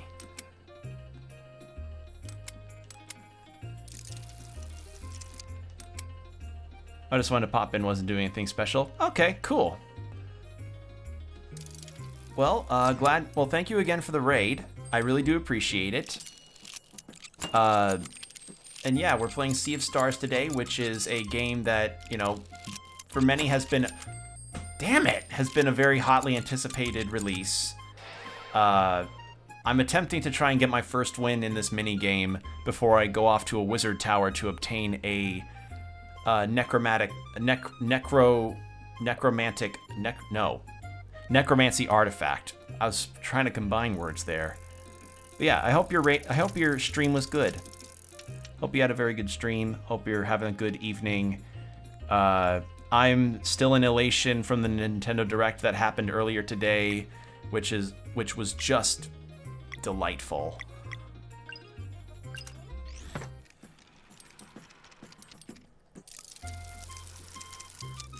We've had a lot of good game news lately, and that's made me a very happy camper. Not my wallet, though. My wallet's not a happy camper.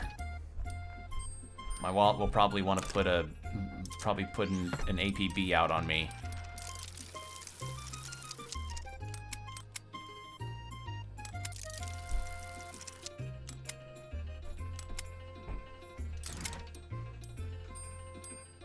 Alright. I don't know if this is going to become as ubiquitous as Gwent right now, but who knows, we'll see. Because RPGs love to have their side stuff. Not to knock it, I participate in the side stuff because I find it fun.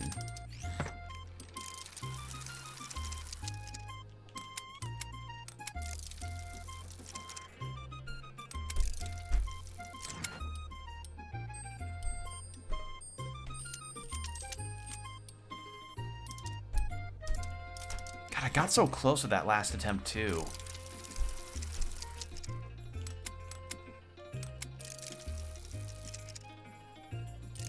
Let's try that.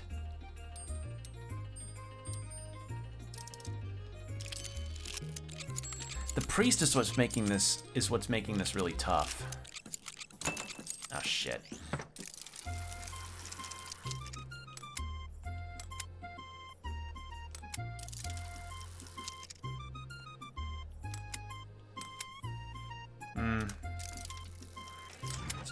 And I literally got the exact same roll.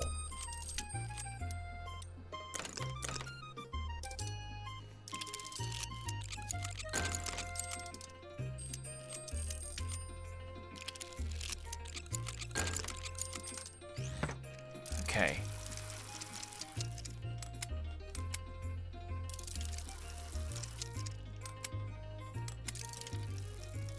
There.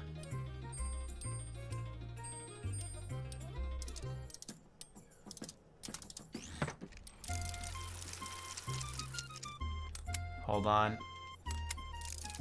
Let's see, can I get some good damage here?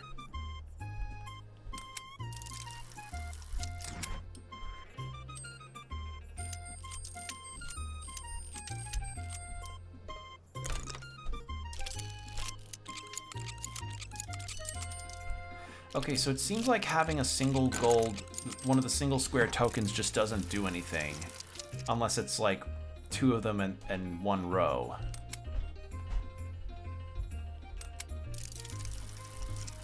So in that case,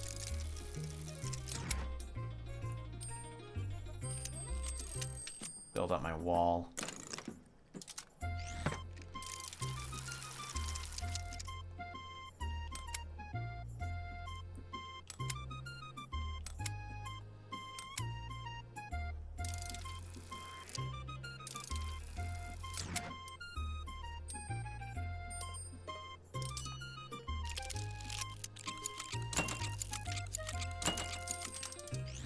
There we go. Got some attacks in.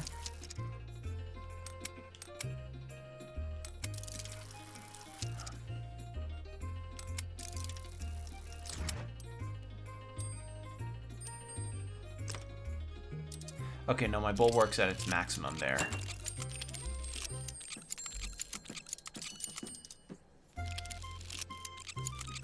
Now it's not.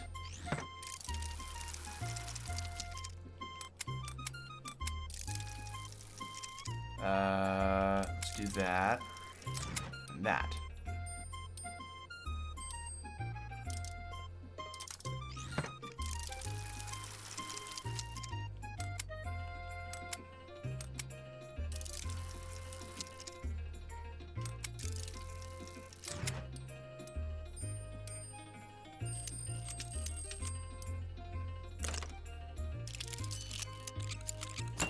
Shit.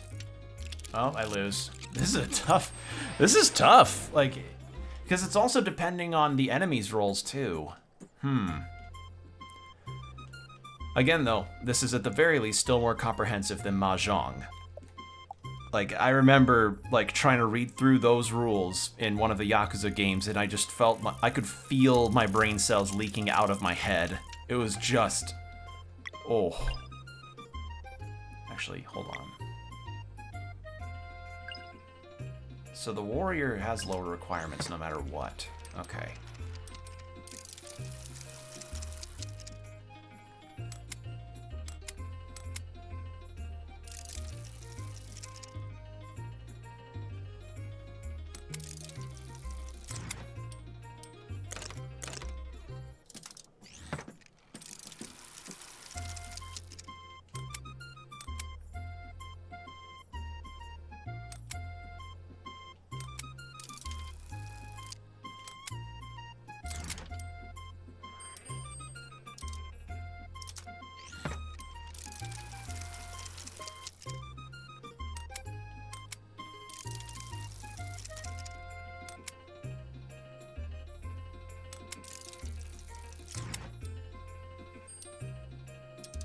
There.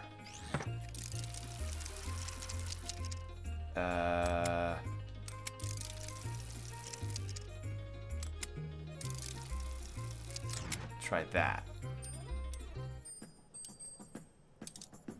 Okay.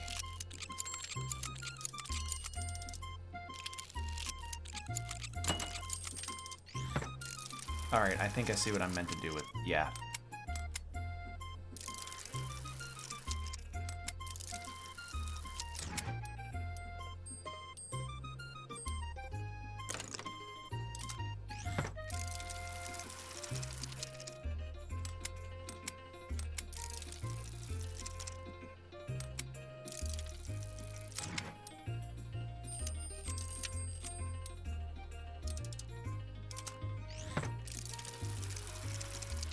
God, I am not getting a whole lot of bulwark build-up. Game's really not being nice to me.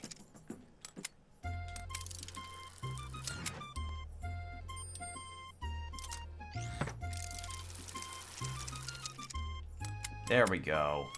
Build that up.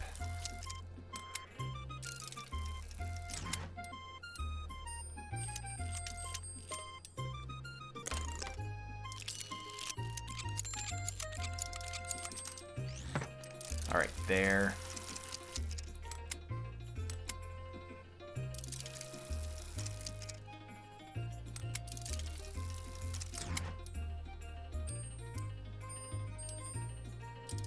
There we go. And then your bulwark goes down.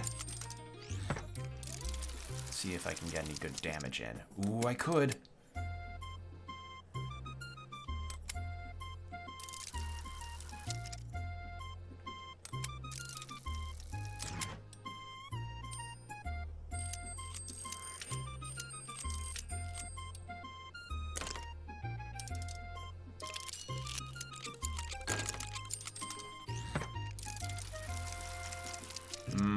There.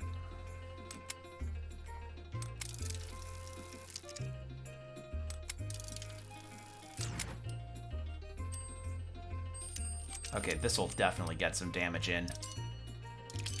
Then... Okay, so only a maximum of 12 could be healed up to. Good to know. That's actually really good to know.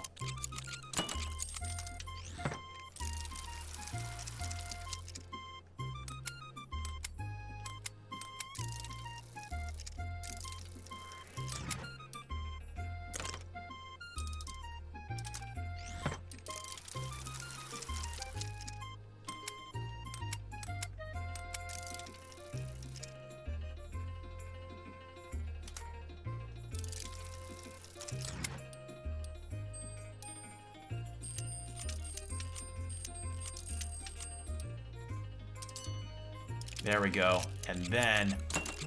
Yeah, good hit. Okay.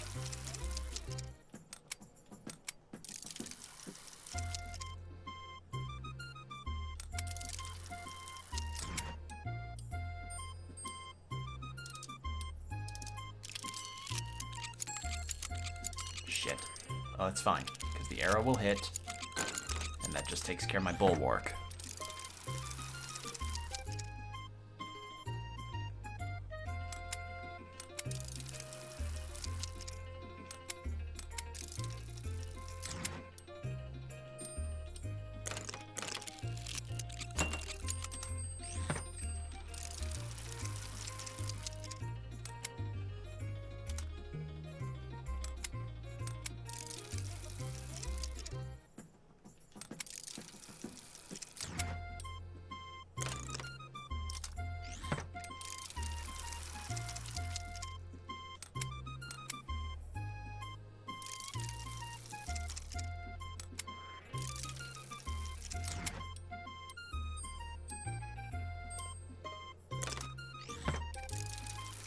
Come on. Ah! I'm getting really bad luck with my rolls.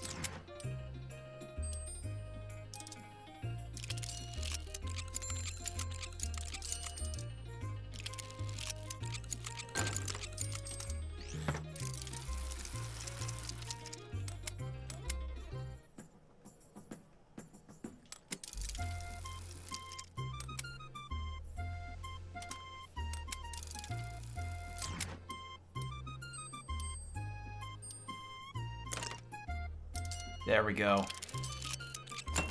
Shit. I wonder if a tie's possible in this game. It may... actually, it might. Yeah, that... a couple times there, I just got some real shit rolls in terms of my situation. Alright.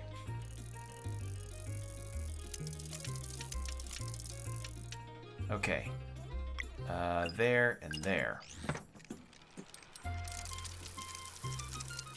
feel like this is the time... I feel like this is where a gambling issue hits. Or a sunk cost fallacy of some kind.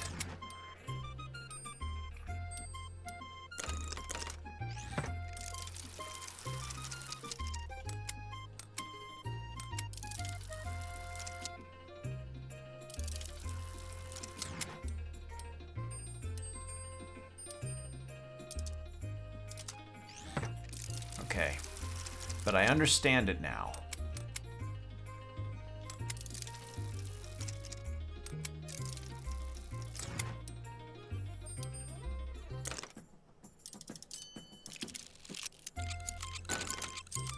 Yeah, fuck your bulwark.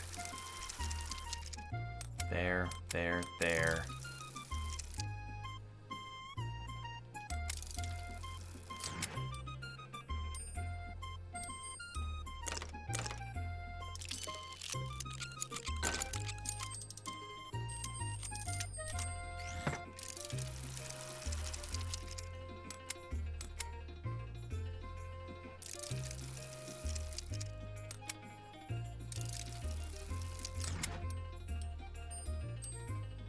Okay. There.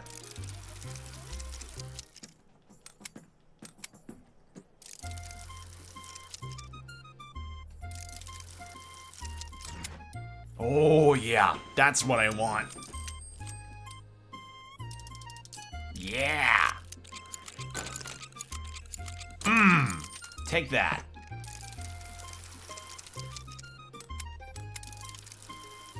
Okay, and then we build these up. Get the bulwark up.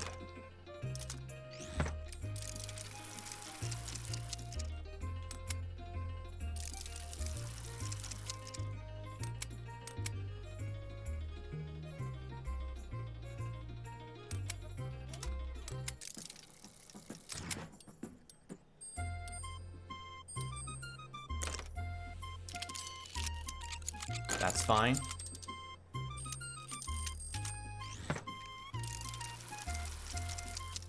Ooh, that's good.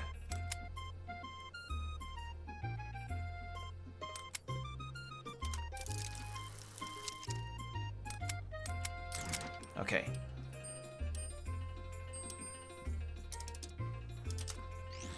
All right. Bop. Oh, no. Let's re-roll the whole 5. Wow, I'm not gonna... Come on, don't let my rolls go bad now. There we go.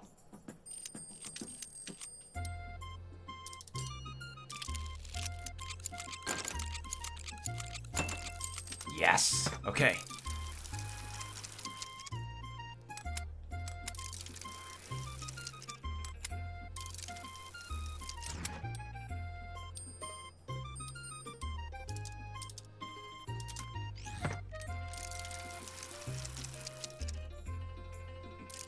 One more roll. Okay. There.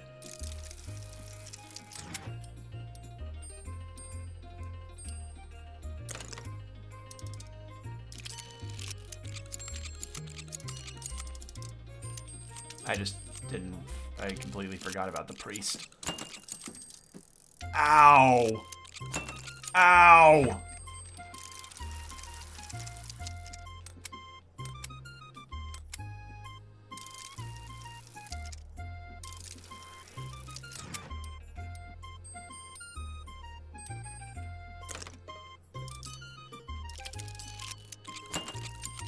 I lose again.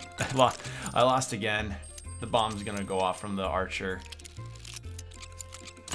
Or the arrow, rather. Yeah, once that enemy got that lucky roll, I was fucked. It's RNG. It's RNG. I'm not huffing copium. I'm not. Ugh, God. All right, let's see.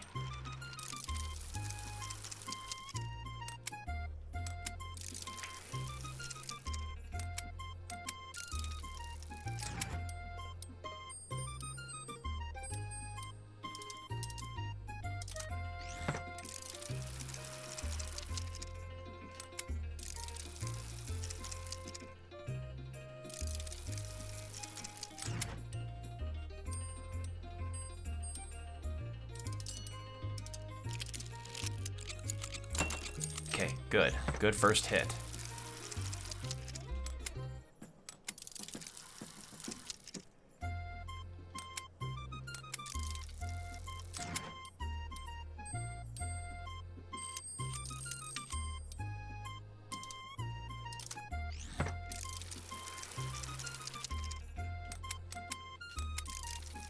And there.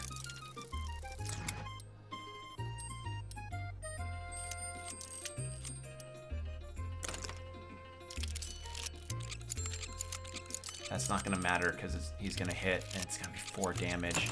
Ow.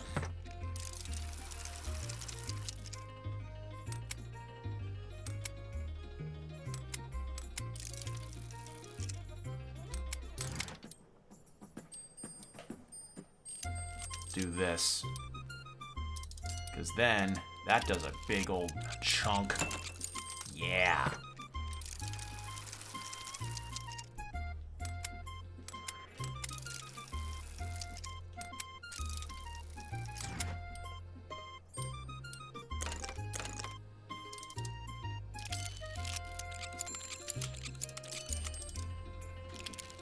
Yeah, no you don't.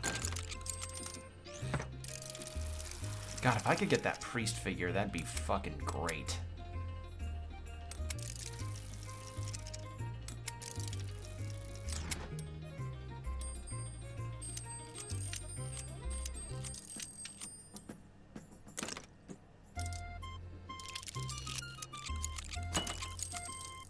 God damn it.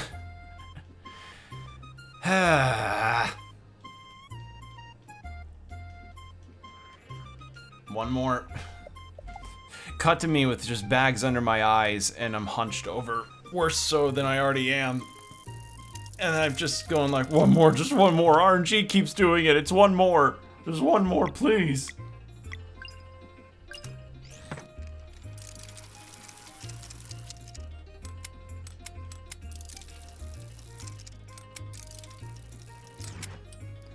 Alright, well that's some immediate strong points for the wizard. Fuck your bulwark.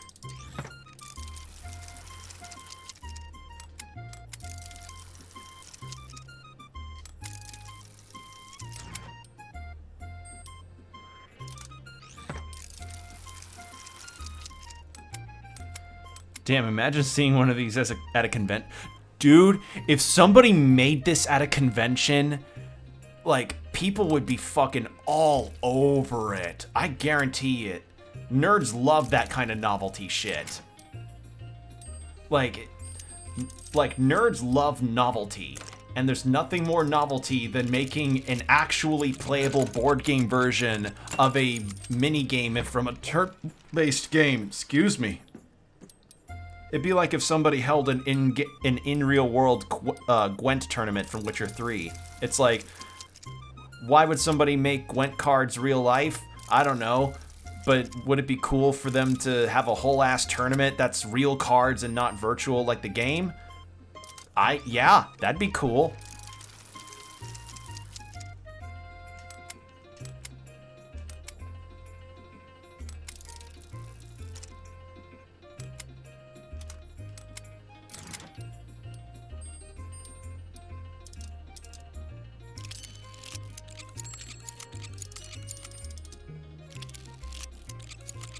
That's okay.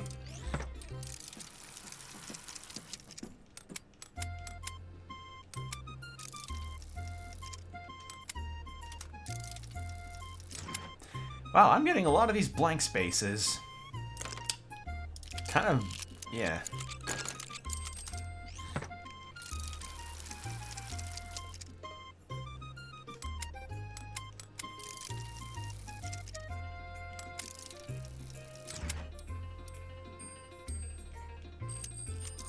All right, upgrade both. I need to get some damage in.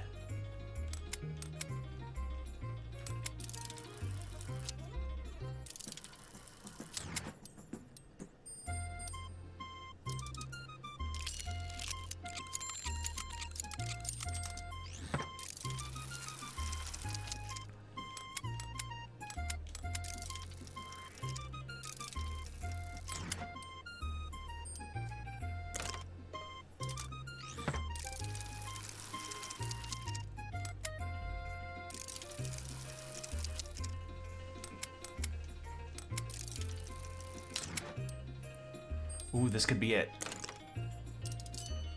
Well, not it, but... Oh. You know what? Oh, yes! The bomb! Ah. Hey, you won, congratulations. Here's your prize. Archer. Damn it. Okay, that's fine, though. Alright, now I can leave.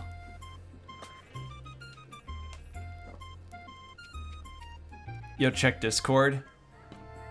What'd you send me? What did you send me?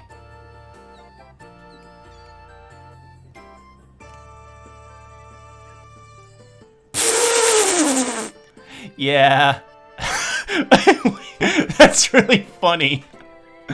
Okay, so Combo sent me an image of Cloud and Sephiroth on differently sized segways. Because one of the memorable bits of the recent Final Fantasy VII Remake trailer is that there is a segment, a very brief segment, but a segment that is memorable nonetheless, of Cloud, of the Cloud Strife Final Fantasy VII man, riding around on a Segway in shorts and a t-shirt.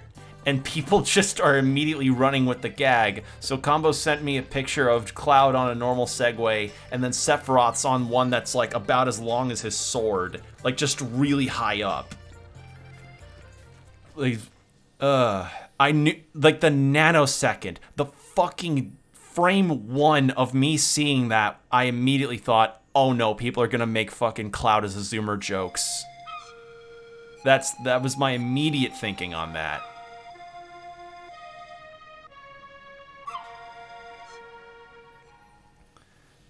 Cause like it was really something. I just was like, oh, Oh no. People are gonna be so funny with... People are gonna make some funnies with this, and sure enough, people did in fact make funnies with it. And they're gonna keep making funnies with it, because the idea of a normal... Of like your Final Fantasy VII hero riding a... I don't know, it'd be like the equivalent of just seeing Sephiroth go for a Starbucks or something, you know?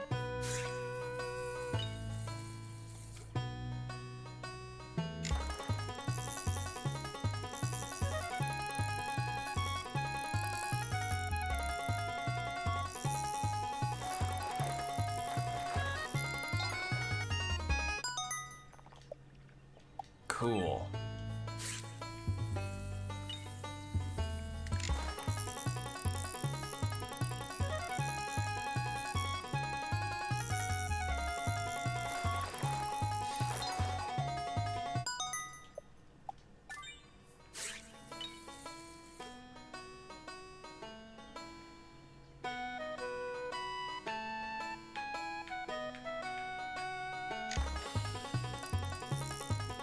I'm so glad I finally have the grasp of fishing in this game, because it is actually a pretty interesting fishing game.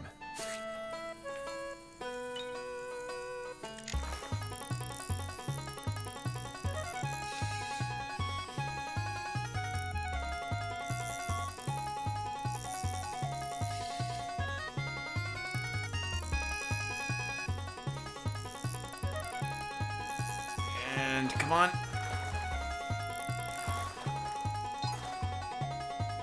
There we go. Alright, well, that's gonna be enough fishing. Just got some ingredients for food, and that's enough for me.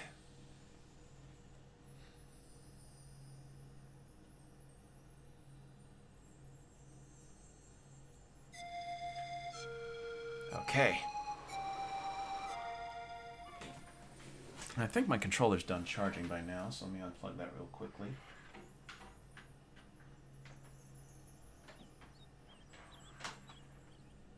Alright. So this is the dungeon that we got to explore in the demo as well, so I imagine a lot of this is roughly the same.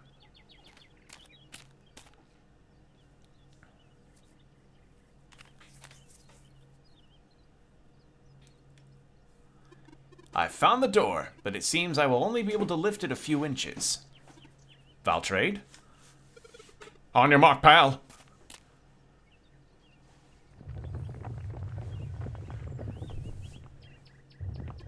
Commence!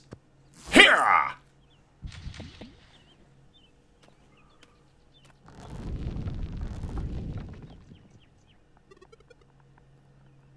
Yolanda, hurry! My studly bard won't be able to hold up this door for much longer. No sweat, big guy. Demolition is my middle name.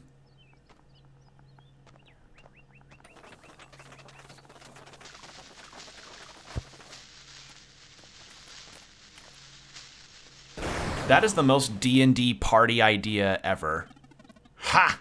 That's what you get, you old ruin. That's one way to do it. A job well done, mateys. Better to let the captain know our part in the mission was a success. Valir's crew might need a few pointers in there, so I'll remain with them for now. Sure can't hurt to have a mage around. Oh, I will prove to be a valuable companion, or my name is not Kennethan. Have it your way, then. Coming, Valtrade?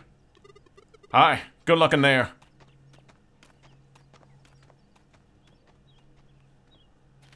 Alright. So yeah, this was the dungeon we got to be in before, and it's super cool and has some cool puzzles. My, what an improbable place. And look at this device! I wonder what it does. This is a lot to take in. Why don't you explore a bit? Alright, well let's cook. I can't cook anything. I do not need to heal. We're set on that. Let's save though, because I defeated that guy. There.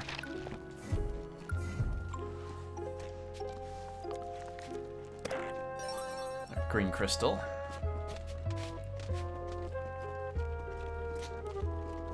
Yeah, remember... supposed to put crystals in there.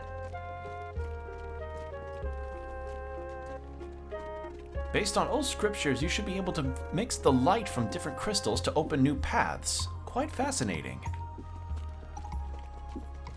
Alright.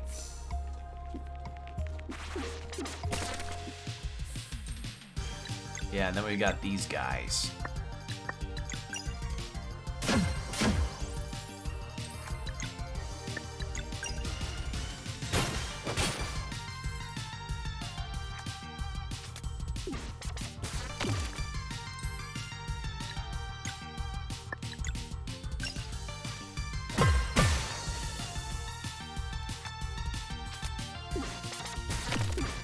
Too early. Too early.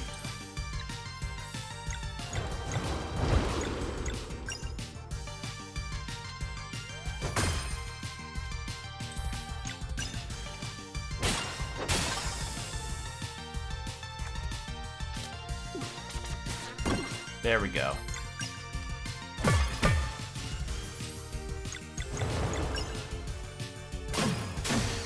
Perfect.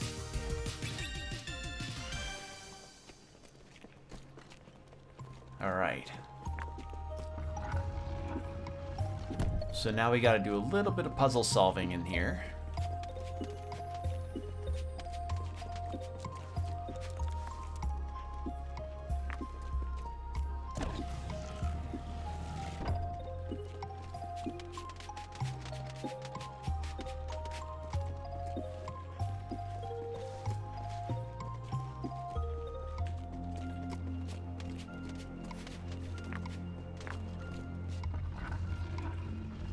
There we go.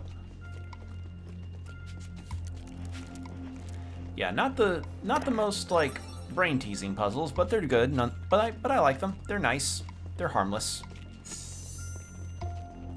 Though I wouldn't really know what a harmful puzzle is. All right, let's rest.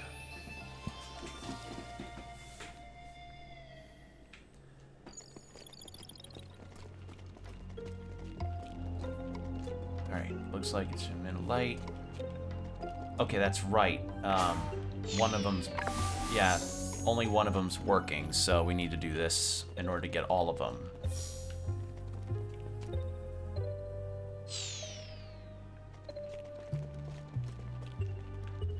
Oh, right! Yeah, this is what it... yeah, that's what this room is. First, let's see what's to the right here. Ah, need to get a platform there. God, the background's super trippy. I love it.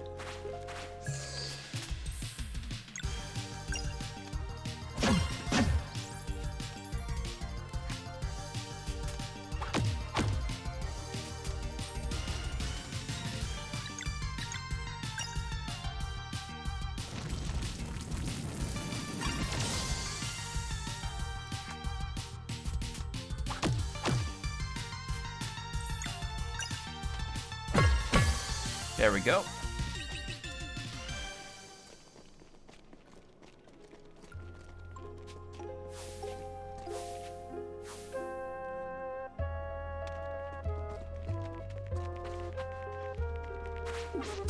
Okay.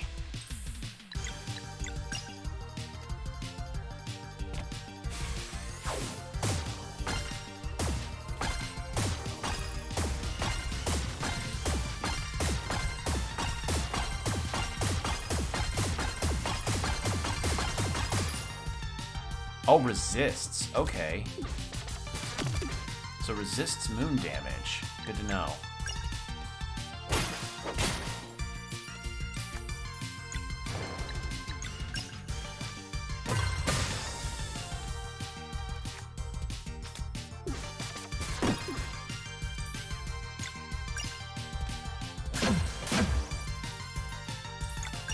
Or more like resists magic but not physical attacks. Okay. Interesting. Alright, and climb up.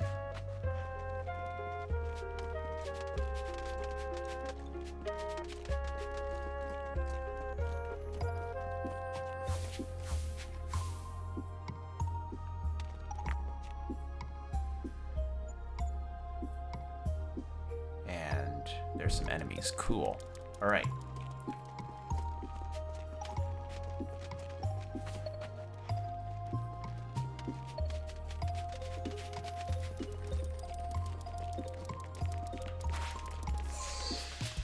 I wonder what happens when I blow a gust of air at enemies.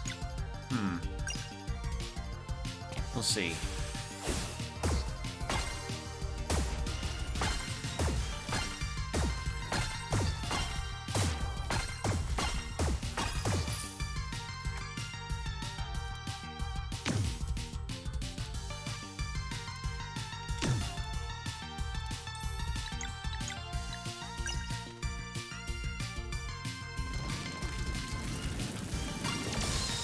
There we go.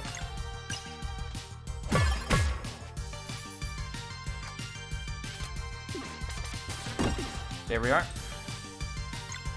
Take that and bonk. Hey, we leveled up. Sweet. And it is nice that all the party members level up at once. That's pretty good. Let's go mana point increase. Mana point increase. Mana point increase. All right.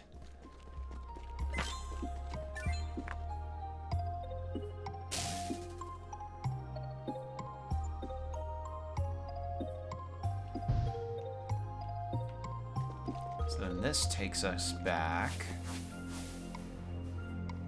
over there.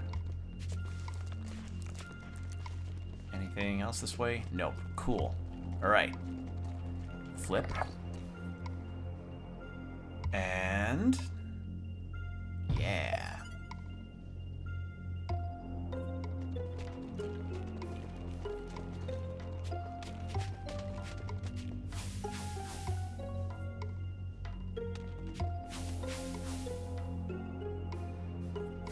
There we go.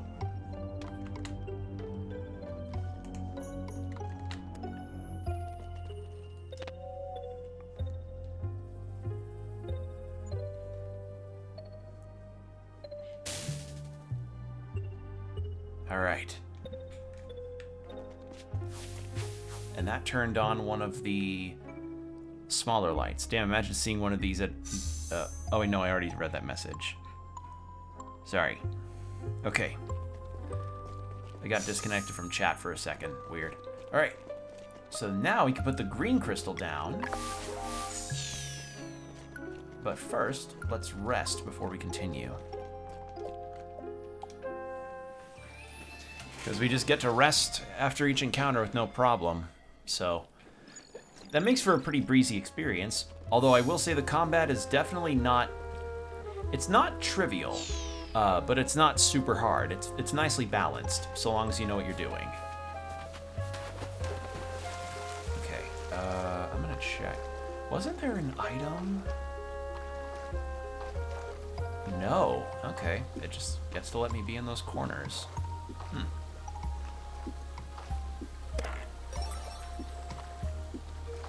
I need to really know what those rainbow conches do.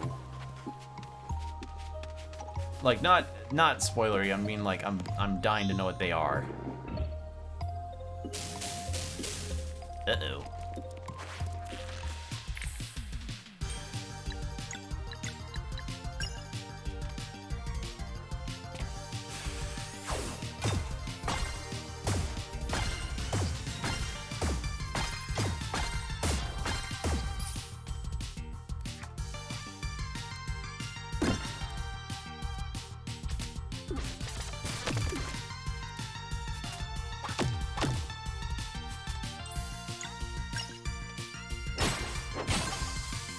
There we go.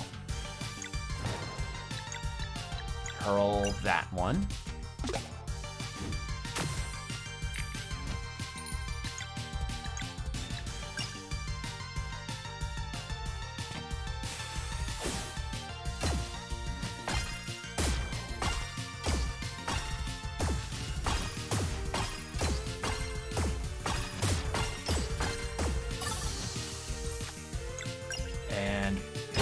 that enemy.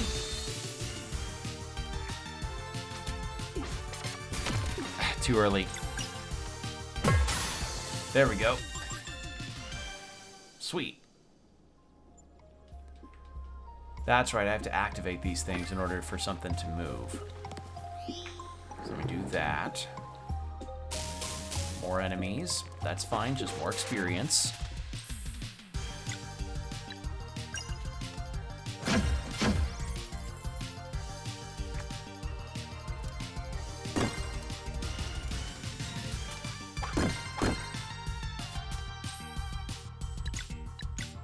Try Sunball on the...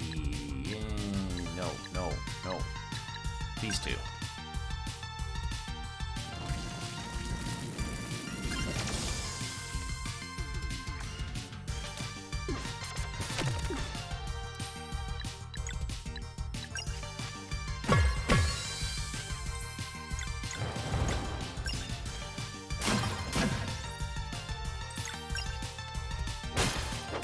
There we are. So you definitely take a while to level up your characters, which is fine. Just means, yeah, just means it takes a bit longer than how it normally would. Why did I do that? They're resistant to magic.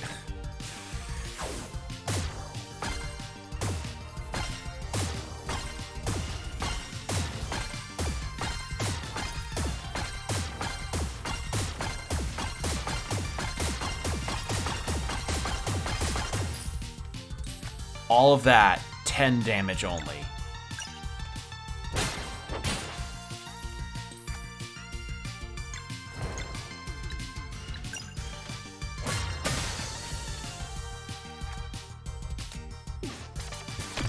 Too early again.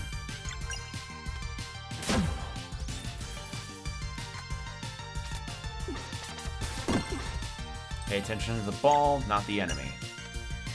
That's the key there.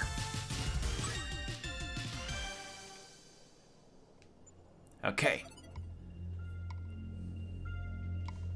Ooh. What is that? I knew there'd be something behind the waterfall. There usually is. Red crystal. All right.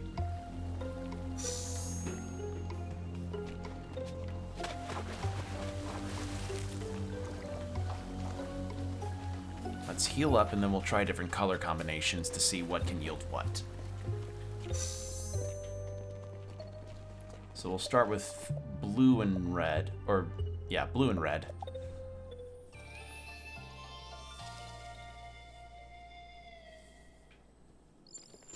And then we can try green, red, green. And let's start with green and red, actually. Green and red.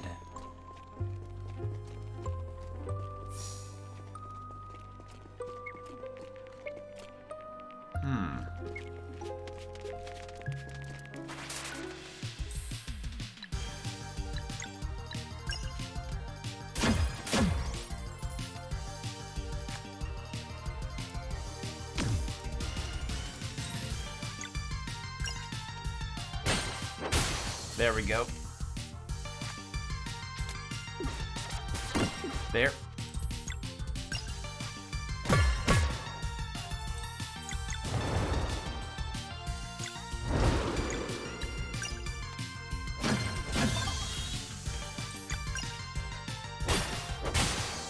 Awesome.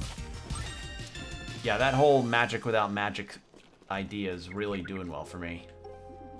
Like the damage output for it on regular attacks is quite good. Oh, that's what happens. Huh. So that's what happens when you do that. Okay.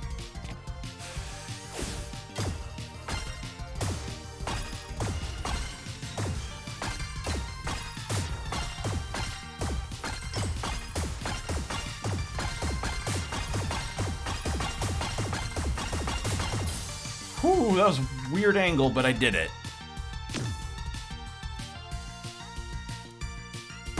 There.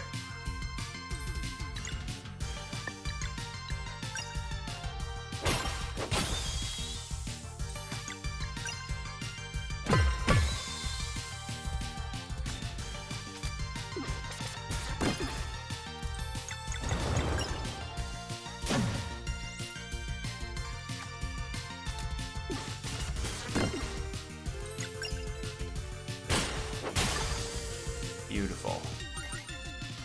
Probably should heal Valir up.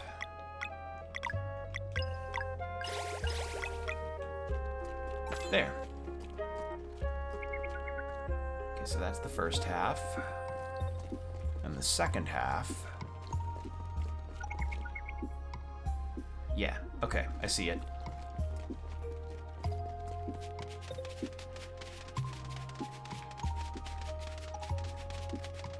There we go.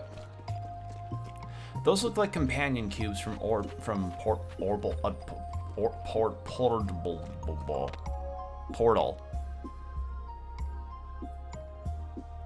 All right, then we try red and blue.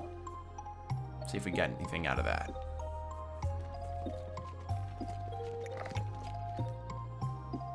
All right.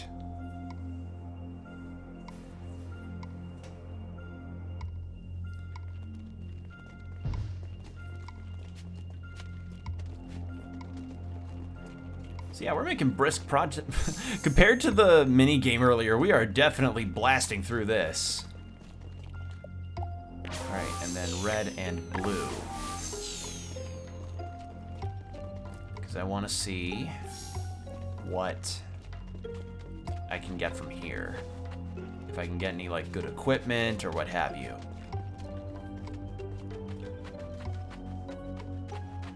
Because that would be super cool.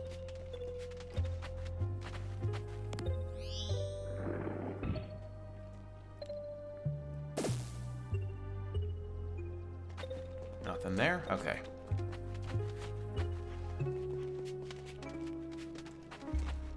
Oh, that's what it is. I lost my watch in the lake and a fish swallowed it. Would you mind catching it for me? Ought to be glowing. Oh, right. And because I couldn't figure out the fishing game in the demo. Here, yeah.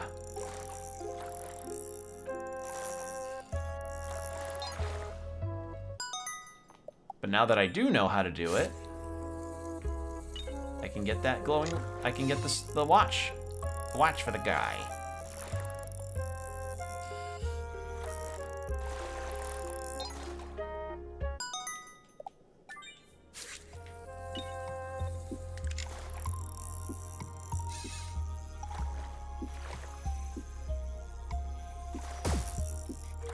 Oh, if I reel in while it does a jump in the air, it gets stunned. Huh. Okay, I didn't know that was a thing you could do. There we go. Got it. Did you find my watch? That hit the spot. Thank you very much, my friend. Here's a little something for your trouble. All right, what do I get? Found 1 Mage Knight armor. Ooh, is that any good? It is, but who could use it more? Defense 31, magic Jesus, that magic defense boost is insane!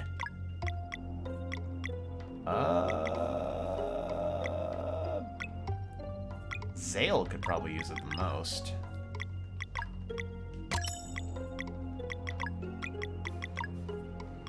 Yeah, it's gotta be Zale, because neither of them, like, poor Garl can't equip that. That was worth it, though. Good find.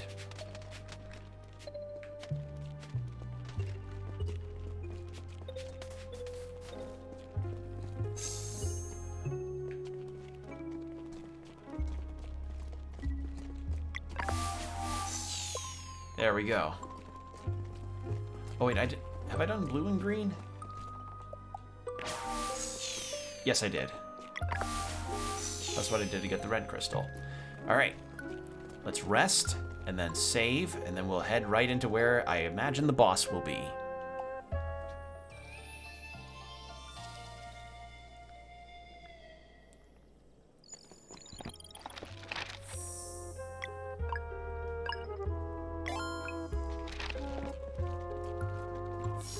Oh wait, I didn't check with Kennethan for dialogue. Fuck.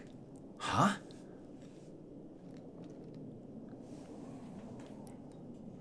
I'll drink some water first before I keep reading.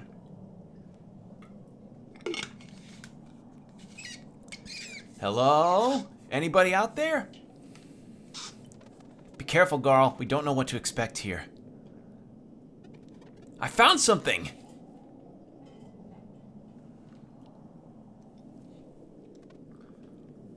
What is that? Maybe the coin is in there. Wait. Feels powerful. Get ready. Oh yeah, the cool boss music.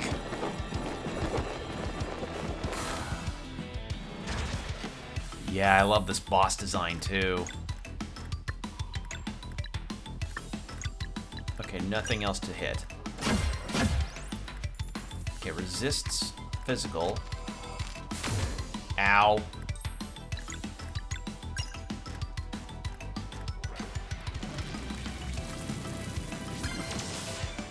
Vulnerable to that.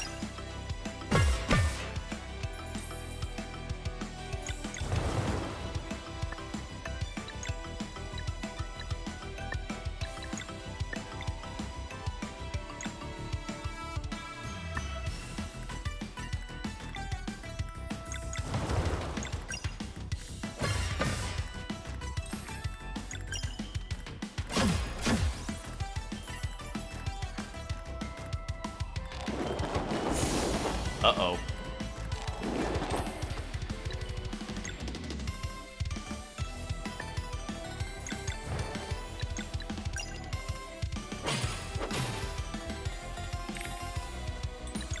Moonerang.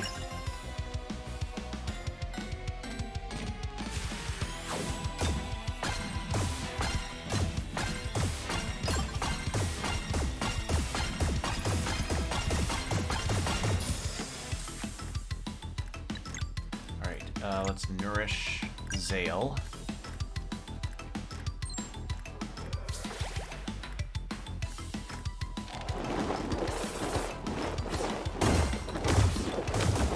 Okay. Oh man, those hurt.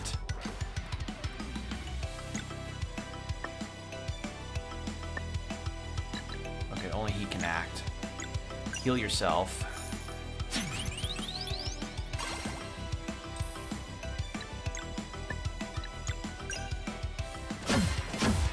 Now you're vulnerable to physical.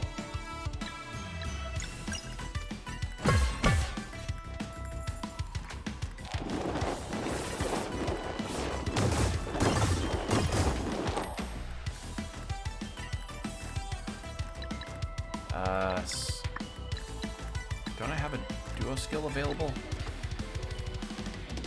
I guess I don't.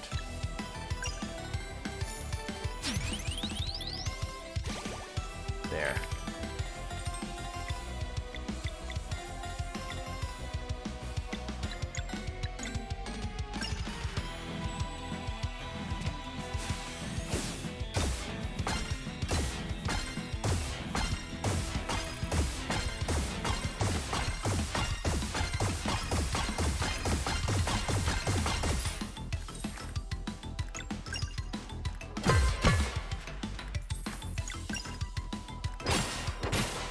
Gotcha.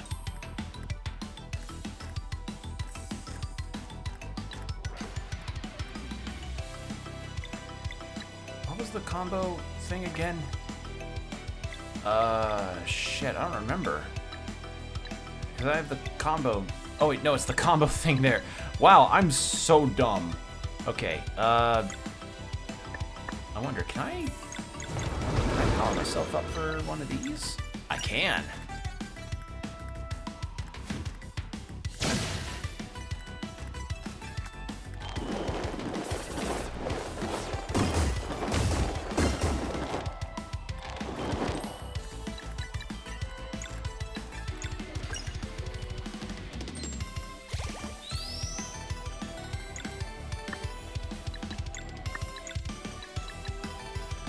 It was the soup, not scramble, that recovered HP for everyone. And then there.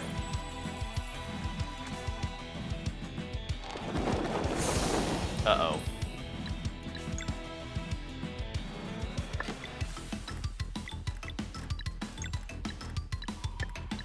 Let's get you have some MP back.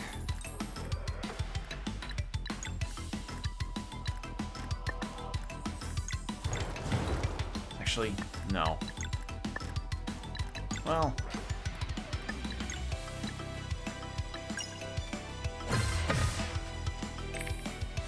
Okay.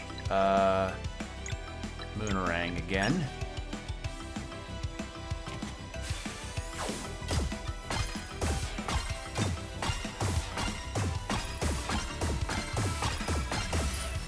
There. And then you attack. Got it.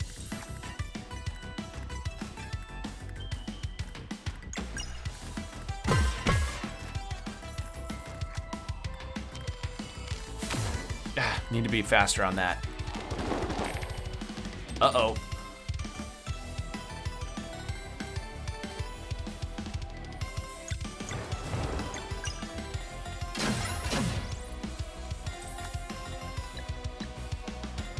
Oh, wait, shit. I should have left one out for Zale.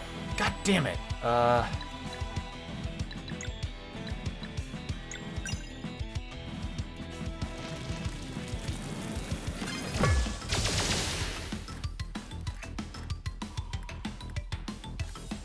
I guess I get to see a cool attack. That's a plus.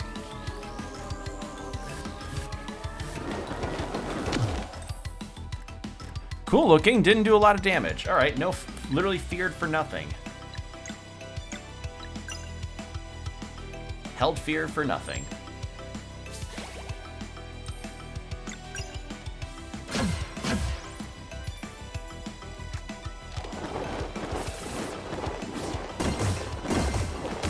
Ow. God damn, even just blocking two out of 3. That is insane damage. Okay,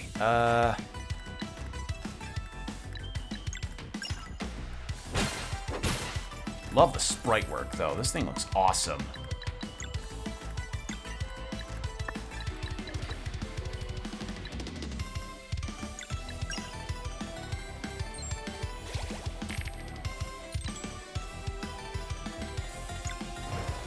Okay.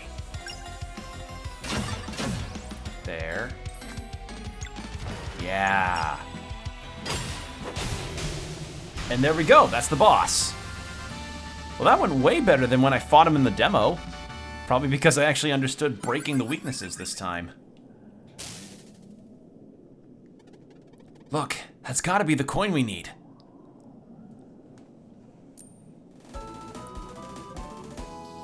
Alright. Alright. There's our ticket to Wraith Island.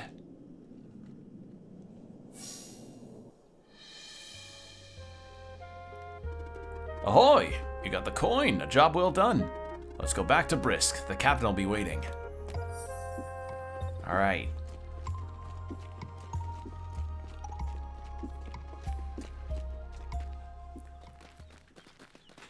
Now, that done, we can finally see past the point where we left off. I'm excited. Because, like, I don't know what we're going to be doing beyond this point.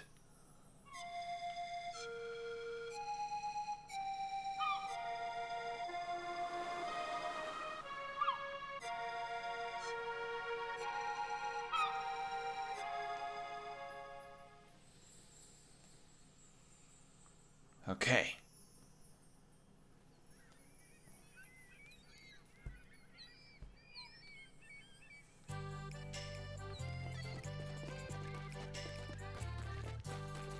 Actually, how much gold have I got? Not a lot. You don't really get a lot of money going through this game.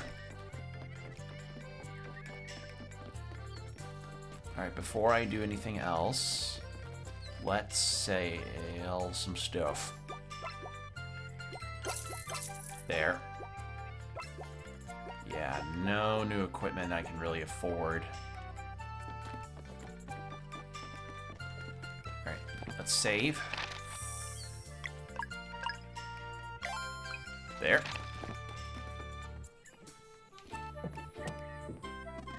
Well, you gone and done it. Stunning performance, pals. I'm officially naming you members of our crew. No way! We're real pirates? We fulfilled our end of the deal. Will you take us to Wraith Island now? Aye. In this crew, a maid is in need. A maid in need is a quest indeed. Huzzah! Your boat is huge. I can't wait to see the kitchen. Hold your horses, son. That there ship ain't ours. No, no, no. We be right this way.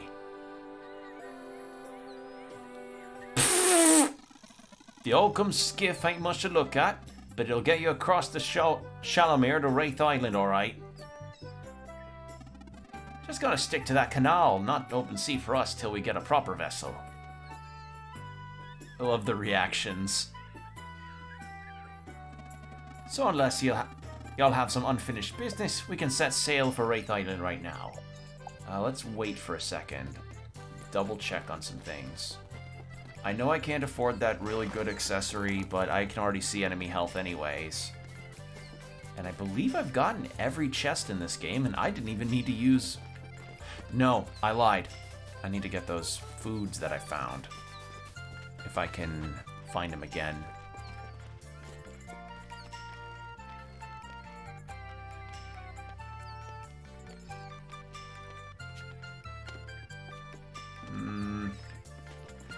Nah, I think actually I'm fine. If I can make a ton of food, I'm good. Let's go.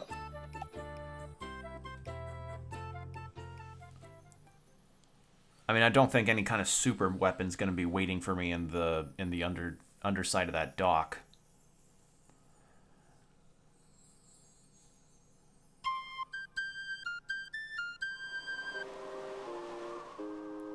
This game is so charming. It's so charming. I love it. Taking the sunlight, pals. I hear the Wraith Island is real gloomy. Yeah, good old soul-based dweller will do that. Nothing you solstice folks can't fix, of course. Well, at least I hope so. Wouldn't want to end up moving there permanently. What do you mean? Don't you know about the one-way trip thing? Well, here's another one y'all never heard before. No one that's been to Wraith Island has never returned. Why not?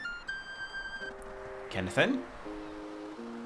Stories say that the Dweller of Woe has mind control powers. After setting foot on Wraith Island, people are cursed to remain there for the rest of their lives.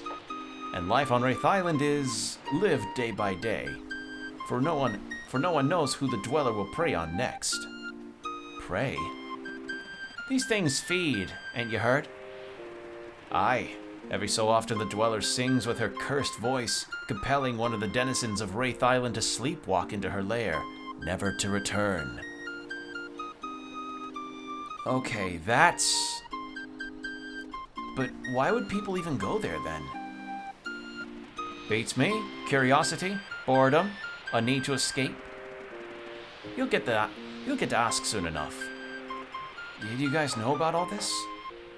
Don't worry, Garl. It's what we've been trained for. And the headmaster's in charge of the mission. He's dealt with many dwellers before. Erlina and Burgraves.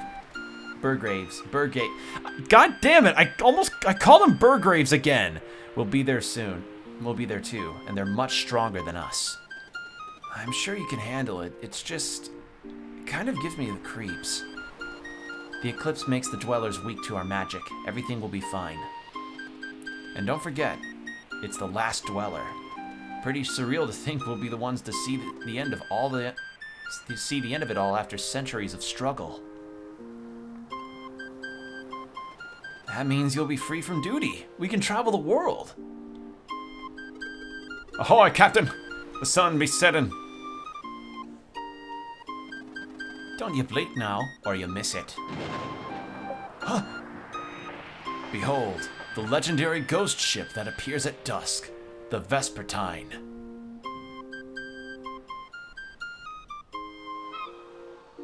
I'm excited to see what the sprite... Ooh.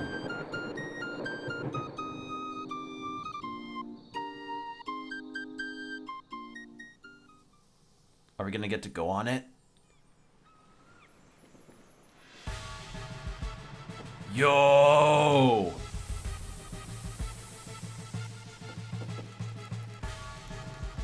Oh, it's just perpetually on fire.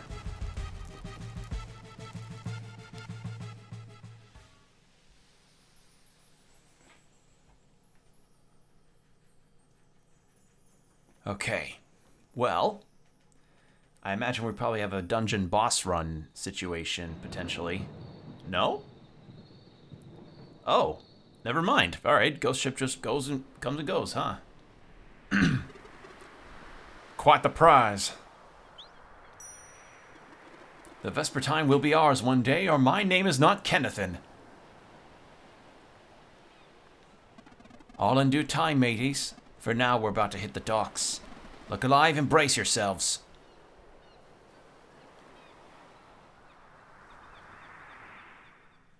Again, Luffy arc, first couple arcs looking boat.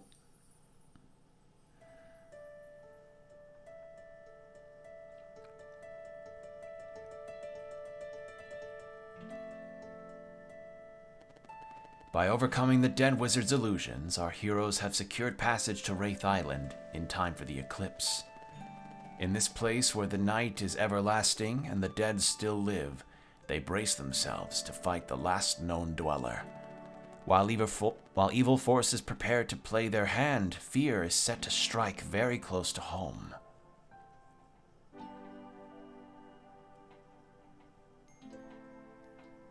So I'm guessing it's fulfill the mission, then something else really bad happens.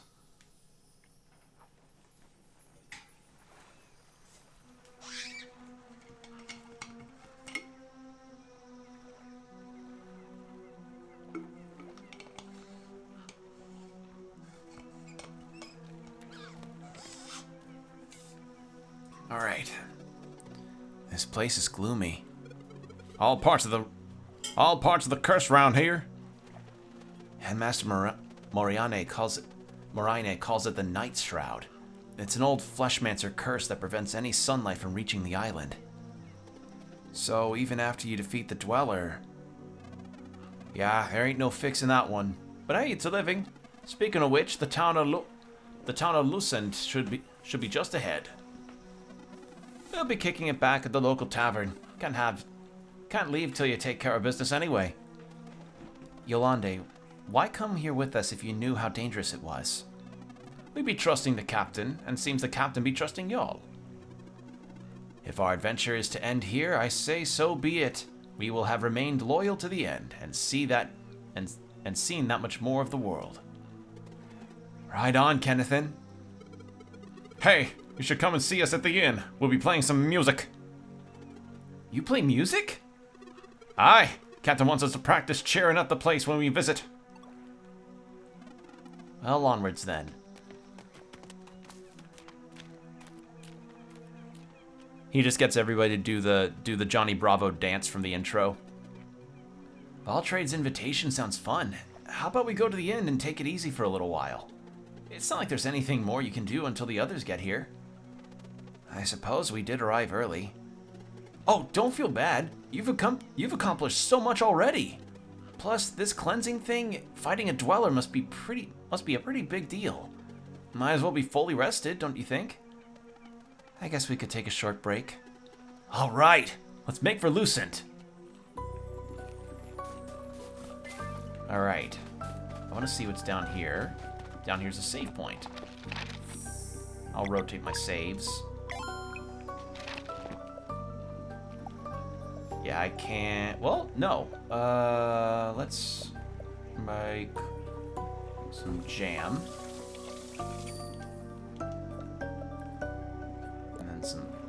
And then a roast sandwich. Actually, filet.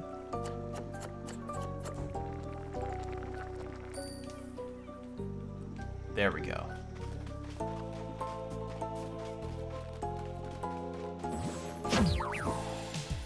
Ooh, cool enemies.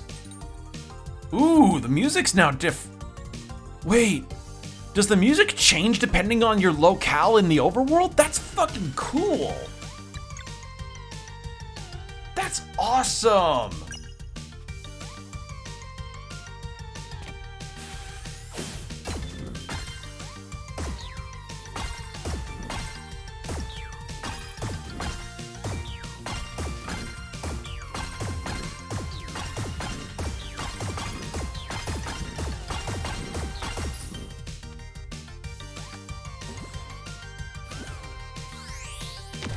Ooh, you're an interesting pattern.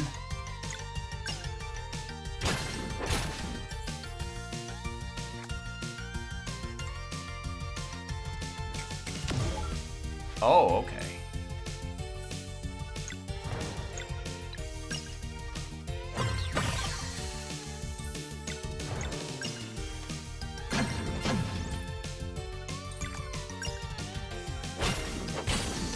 There we go. Yeah, I think that it changes the... That's awesome. That makes me happy to see.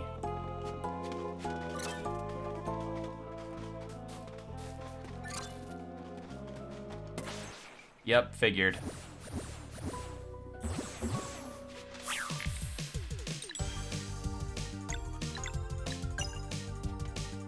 Alright, let's try for this again.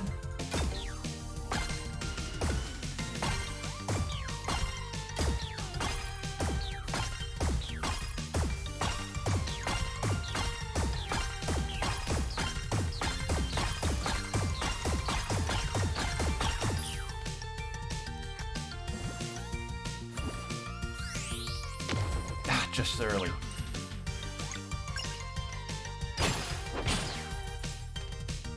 Alright, what's your move? Oh! That's what.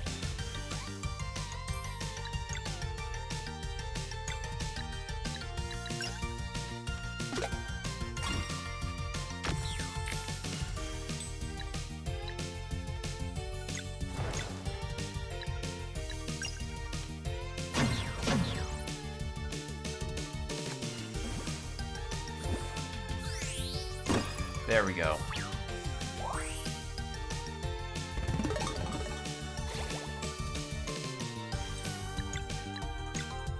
Let's try how much damage a sunball will do. Decent chunk, but if they can just keep healing themselves, that's where this is going to be a problem.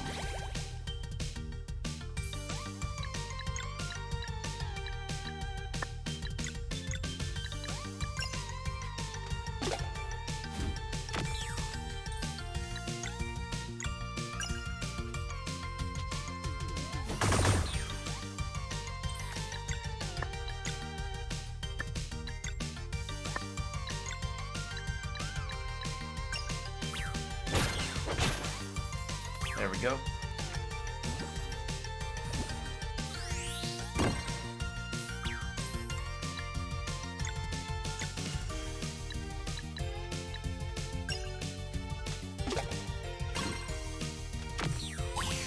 That one's down.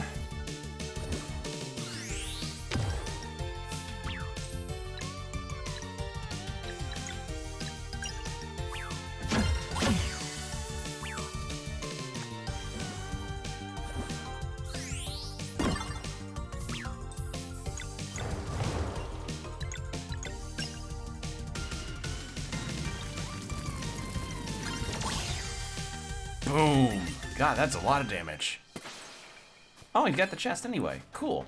And calcite lid. How is that? That's good. Big increase. Good thing I went into that.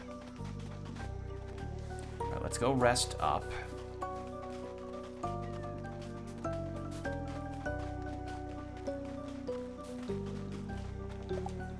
No, not cook. Rest.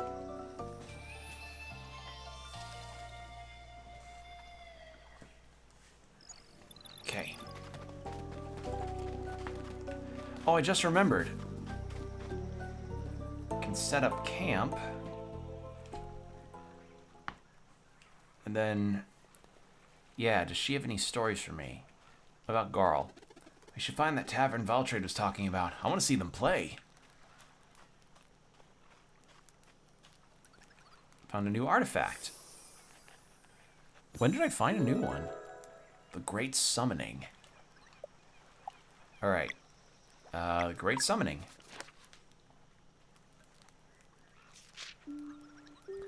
What few people know today is that Kunusnuku had already been banished by the time the Great Summoning happened.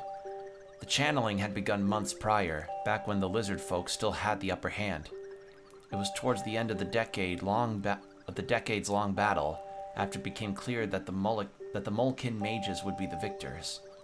On this night of nights, the air carried early cries of victory across the archipelago. Suddenly, the very sky tore open, and a giant sky serpent emerged to wreak havoc. To this day, historians argue about the origins of the sky serpent. Some say it is a monster of pure evil, stolen from another plane of existence and forced to remain here. Others believe it came from above the clouds, a once friendly creature that had its mind corrupted by dark magic. But regardless of its origins, the sky serpent was set to change the world forever. Back in the time of the Ovates? I'm gonna say Ovates. Of the Ovates, the ritual of the elements could have been performed to control the sky serpent's mind. But alas, the Ovates were long gone. Earth magic being their only strength at hand, the Molkin elementalists devised a plan to contain the threat. By carving intricate wind tunnels straight into Extol's mountain, they turned it into a giant musical instrument. Blowing through the mountain, the wind started playing a melody so pure it forced the sky serpent into a slumber. The magic was strong, and it was believed that the world would remain safe for generations. Or rather, for as long as the mountain played the melody true. For the greater good, the Molkin gave up their study of magic and established an outpost atop the mountain. Over generations, they became expert miners, living by a pledge to keep the wind tunnels operational. The brave Molkin have toiled around the clock ever since, protecting the world's one pickaxe strike at a time. Despite centuries of stability, stories say that the magic enchantment on the wind tunnels will eventually fade away. One can only hope that the Ovates will return before then. The end. Alright, so it was just the one that I found. Can I disperse camp? Wraith Island. We made it.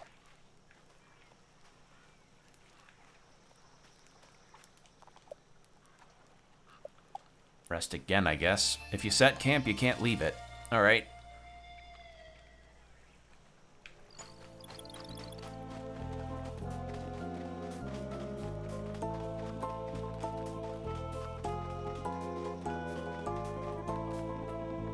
Now. More zombies.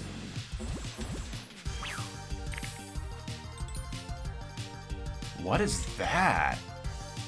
That's a new one.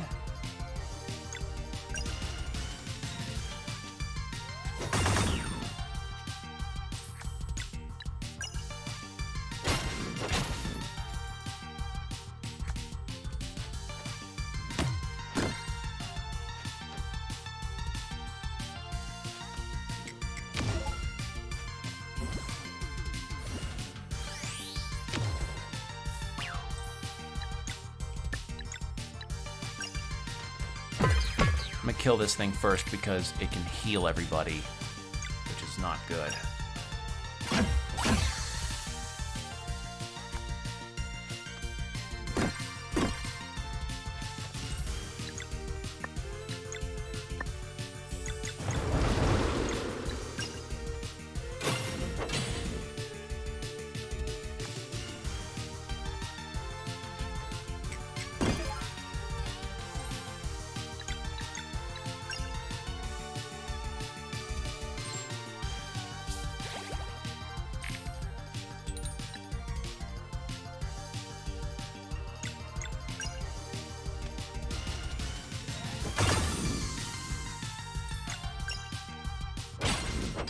There we go.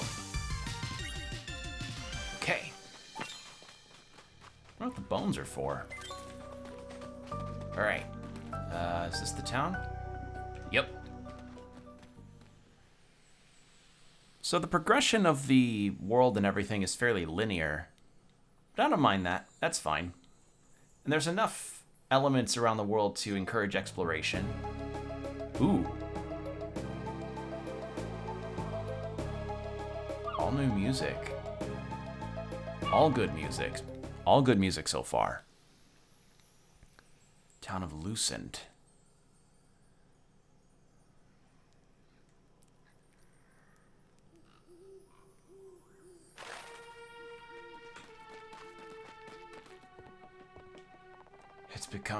It becomes tiring always being on edge wondering who will be next. I can't blame them. I can't blame those who choose to spend their time at the tavern.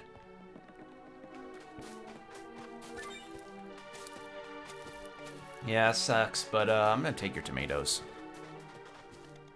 Sometimes I can hear cheers and applause coming from the river. It's really strange.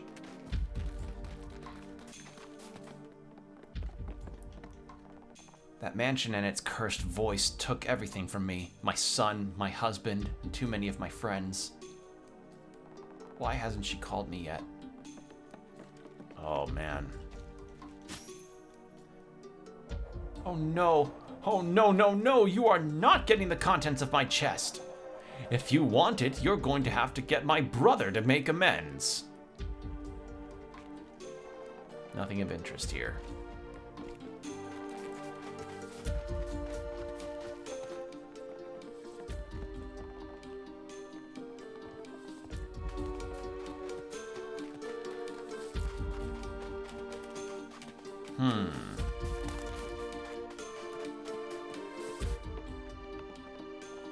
I also grew up never knowing when the next call would be, but still I fear for my kids. A painting of Aventry Manor. All the books look extremely old and boring. What? He's still mad at me? All I did was eat a snack that I didn't know was his. What does he want me to do? Give him some berry jam? We're portraits now. I can't. Okay, so berry jam. I believe I already made some. What do you want? Is this from my brother? Oh, thank you. My treasure is yours. More of these. I don't know what to do with them. They're probably like a special currency for a shop or something that you find later. That's my guess. Adults are too afraid to come outside. Like that changes anything. I tried to enter the shed on the other side of the bridge, but it's locked. I wonder what's inside there.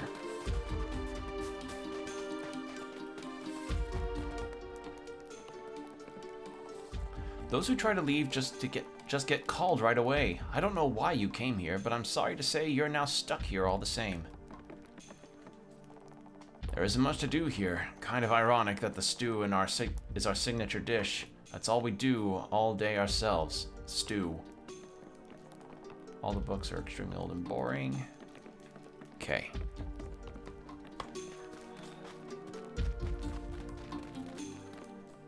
Alright, what's going on in here?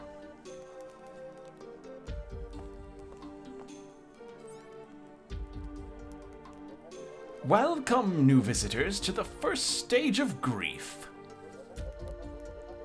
Listen, I would totally fucking drink at a tavern called the first stage of grief. That sounds awesome. That sounds awesome. Please, let me stay at that inn. Let me drink at that bar.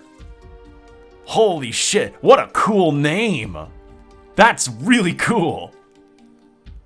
It's like when I hear Bone Mender and Octopath, it's like, you're trying to make that sound like a bad thing. That sounds awesome. Man, please join us. Allow yourselves to cope in whichever way it suits you best. I will be your enabler for tonight. Just remember to be respectful and supportive of other patrons and always entertain their stories. I'll let you grab a seat. Would you like anything to eat or drink to help your reassurance go down easier? Hello. We bring good news, Innkeeper. The Solstice Warriors have arrived to take care of the Dweller. Why, of course they have. Absolute. About my question, though, would you like any food or beverages to supplement the stories you'll be telling yourselves? But it's true. Undoubtedly. This will surely come to pass, just as my most recent day trip to Brisk. Oh, it was so lovely. Now for the third time, will you be needing anything else? We could use a room for a few days. Naturally! Most temporary guests do. Hey, we really are here to cleanse the island. We're just waiting for the others. Absolutely, and I am here by choice. Enjoy your stay at the first stage of grief. May it take your mind away from the inevitable. And speaking of enjoyment, a band of musicians has just arrived. The show is about to begin. Oh, we already know them. We asked them to bring us to your island.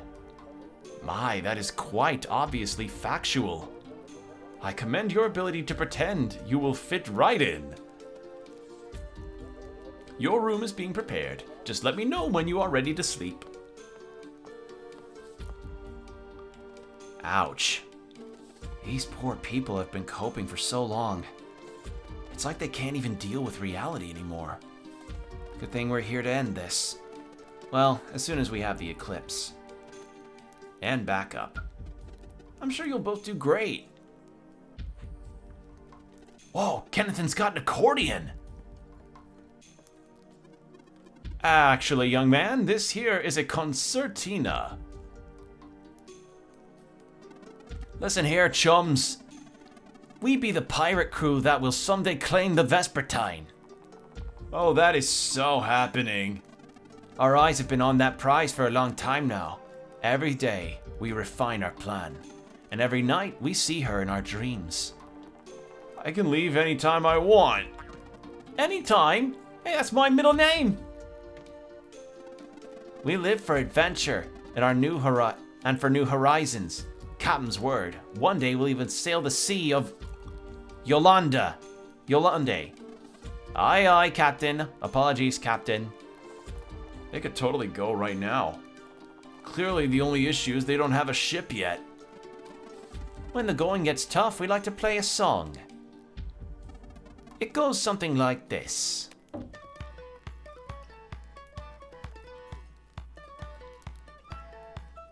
Play Freebird! Hey, so, about Garl. Yeah, he can't fight the Dweller with us. But do you think we made a mistake? I mean, it's great to have him, it's just... I know, I could never forgive myself if we failed to protect him. No way, you guys are the best! At least he's having a good time. I've been thinking about the cleansing a lot too. Yeah, I'm sure glad we're not in charge. I thought saving the world would be all action and glory. But what these people have endured is all too real. Well, all the more reason to give it all we got, right? Right. So what now? We take a break, I suppose. We take a break, I suppose. Now that is scary. Let's just try and enjoy the place. Alright. Well, I see a table to the left of me, so I'm gonna do that, see if I can win a game.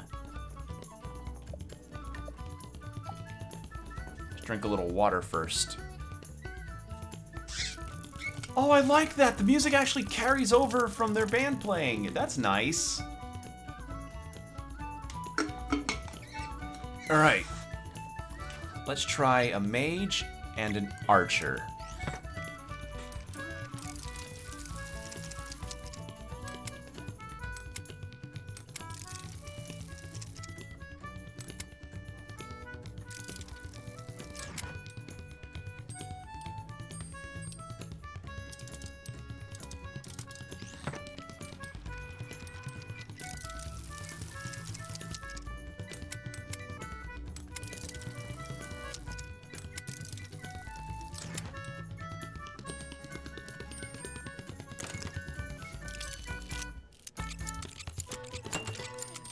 Okay, only 1 damage the assassin can do when it reaches its mark. Okay, good to know.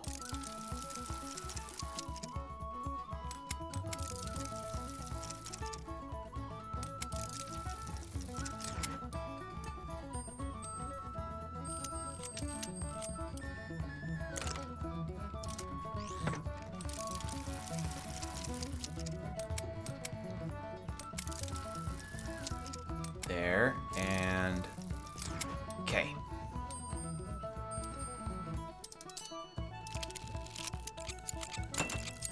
Awesome.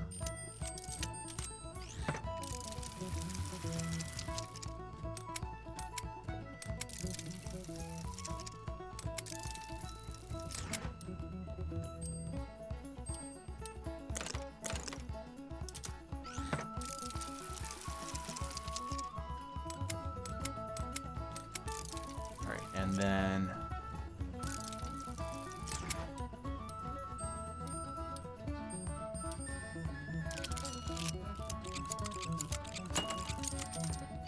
Alright, now it can do 2 damage to me. The archer. Or not the archer, the assassin.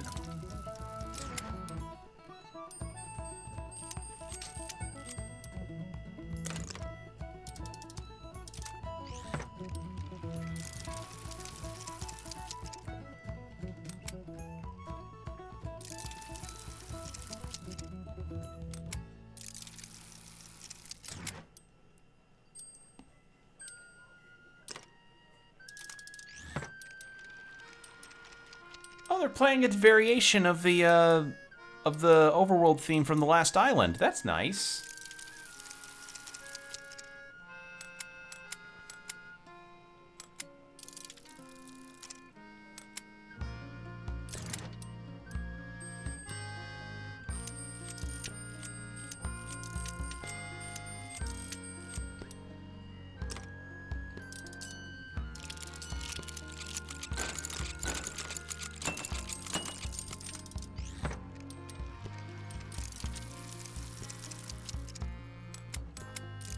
All right, and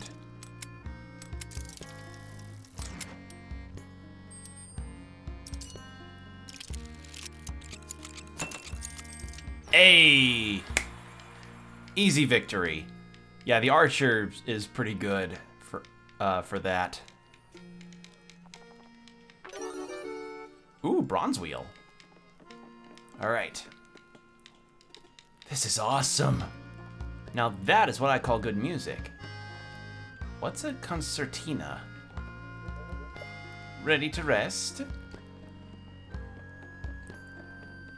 The only reason I'm staying in Lucent is to be with my friends. My, this is quite a good show. Better enjoy it before the band leaves for another island, probably tomorrow. Lots of new faces today. Seems everyone wants to come to Lucent, and I can see why. This place is flawless. Another round, please. Okay, and that's all there is to that. Unless I can go upstairs and see what's around the rooms.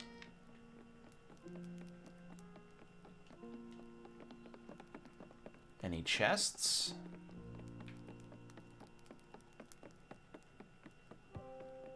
No. Anything in the dressers? No. Or in the... Yeah, no. Okay.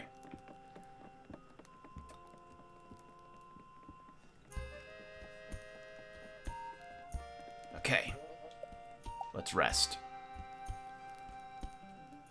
Yeah, those games went way faster now that I know what I'm doing. Did I say a few days later? So you're really going to buy a ghost ship with the magic coin we fetched? That's the plan. Hey, after the cleansing is done, we'll be free to do whatever we want, right? Maybe we could sail with them for a while. That sounds like fun. Why, I reckon a bigger vessel will require more hands indeed. Ha! I sure could sure go for being a sailor cook. I could not figure that sentence out. No, a pirate chef. Sure has a nice ring to it. You're more than welcome aboard. Anyway, the captain said that the 3 of you had... Valtrade. Aye, apologies, Captain. Well, if luck would have it, might be fun to sail together for a little while, just maybe.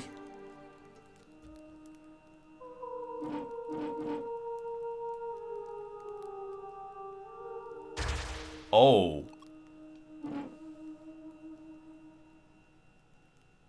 Oh, there's no walk cycle for them. My. Remember 10 seconds ago when absolutely nothing happened? It was so boring. I wish something special occurred for once. Next round's on me. Woohoo! That was the Dweller of Woe. So it's true. This poor villager is just going to sleepwalk into the mansion and... Unless... Forget it. You can't save the villager. You're right, Captain. Ain't sounding like yourself. I mean, it'd be a useless endeavor, it'd be. Right. Now, how about you follow the captain's advice here and don't try anything stupid? We're going. But you can't. The barrier is impenetrable. You have to wait for the eclipse. Well, we won't sit here while someone is about to be eaten alive. You don't understand. The mind control spell connects the Dweller to its prey. You're not strong enough to stop that villager. Captain? We'll see about that. Let's go, Zale.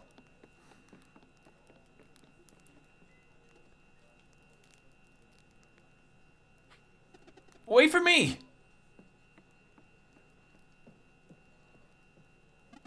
Ahoy, Captain. Something need doing? I just need to check on the raft. Why not send Valtrade? Some fresh air will do me good. Of course, Captain. As you wish, Captain. The three of you stay here until I return. And do try to liven up the place. These people be needing it.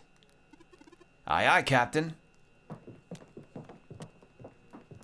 And don't you dare play that Wonderwall song again, Valtrade. Time to improvise. The Cursed Woods are north of Lucent. We should use the eastern exit. Alright, let's keep going.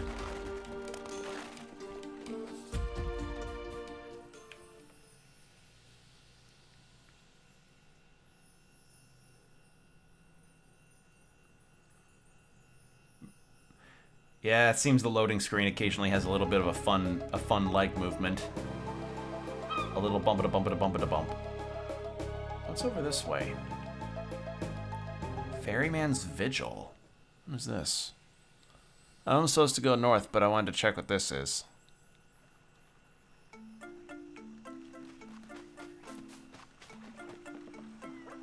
Greetings, adventurers. Seek you passage across these waters? Then show me your colored flame, or leave this place in shame. I don't have a colored flame. Okay.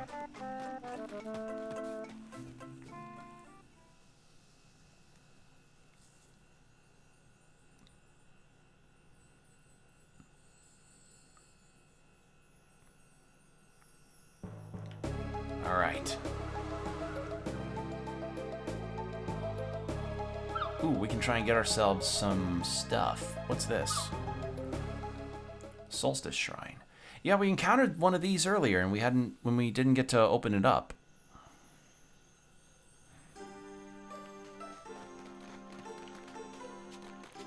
Yep.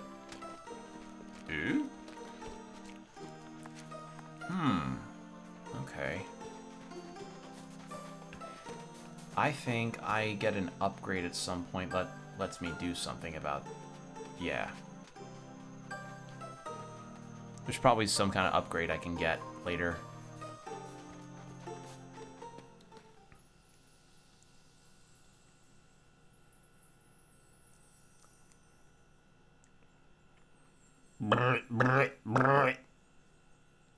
Just has a little... It's just doing a little bit of a stanky.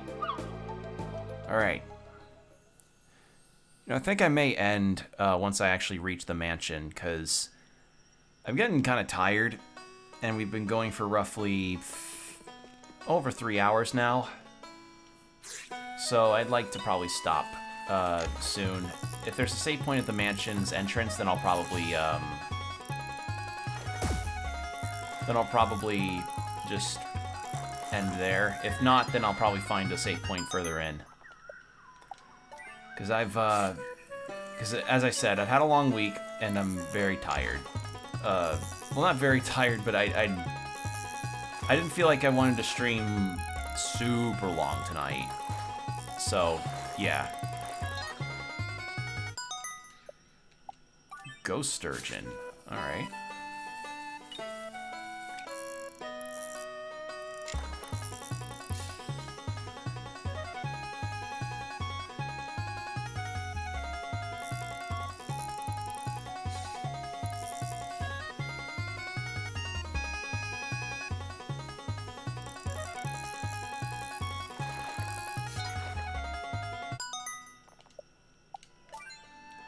We are gonna be so stocked up with seafood and fish and stuff.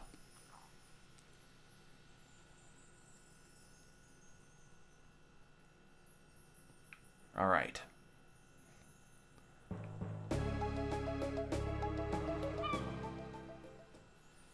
Yeah, I think maybe at the next save point I'm gonna stop. If I can, whenever I find it. A bit of an awkward stop, I realize, but I am getting a little tired.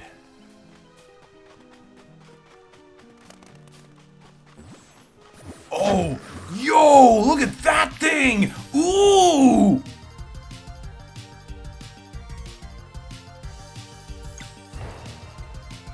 I love that thing. It looks so cool. I love the enemy designs in this game.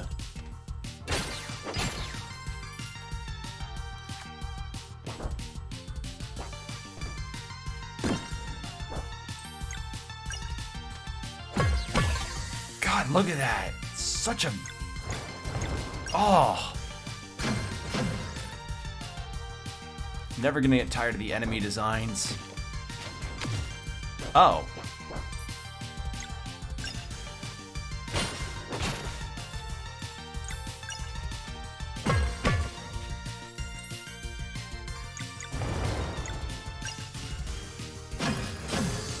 There we are.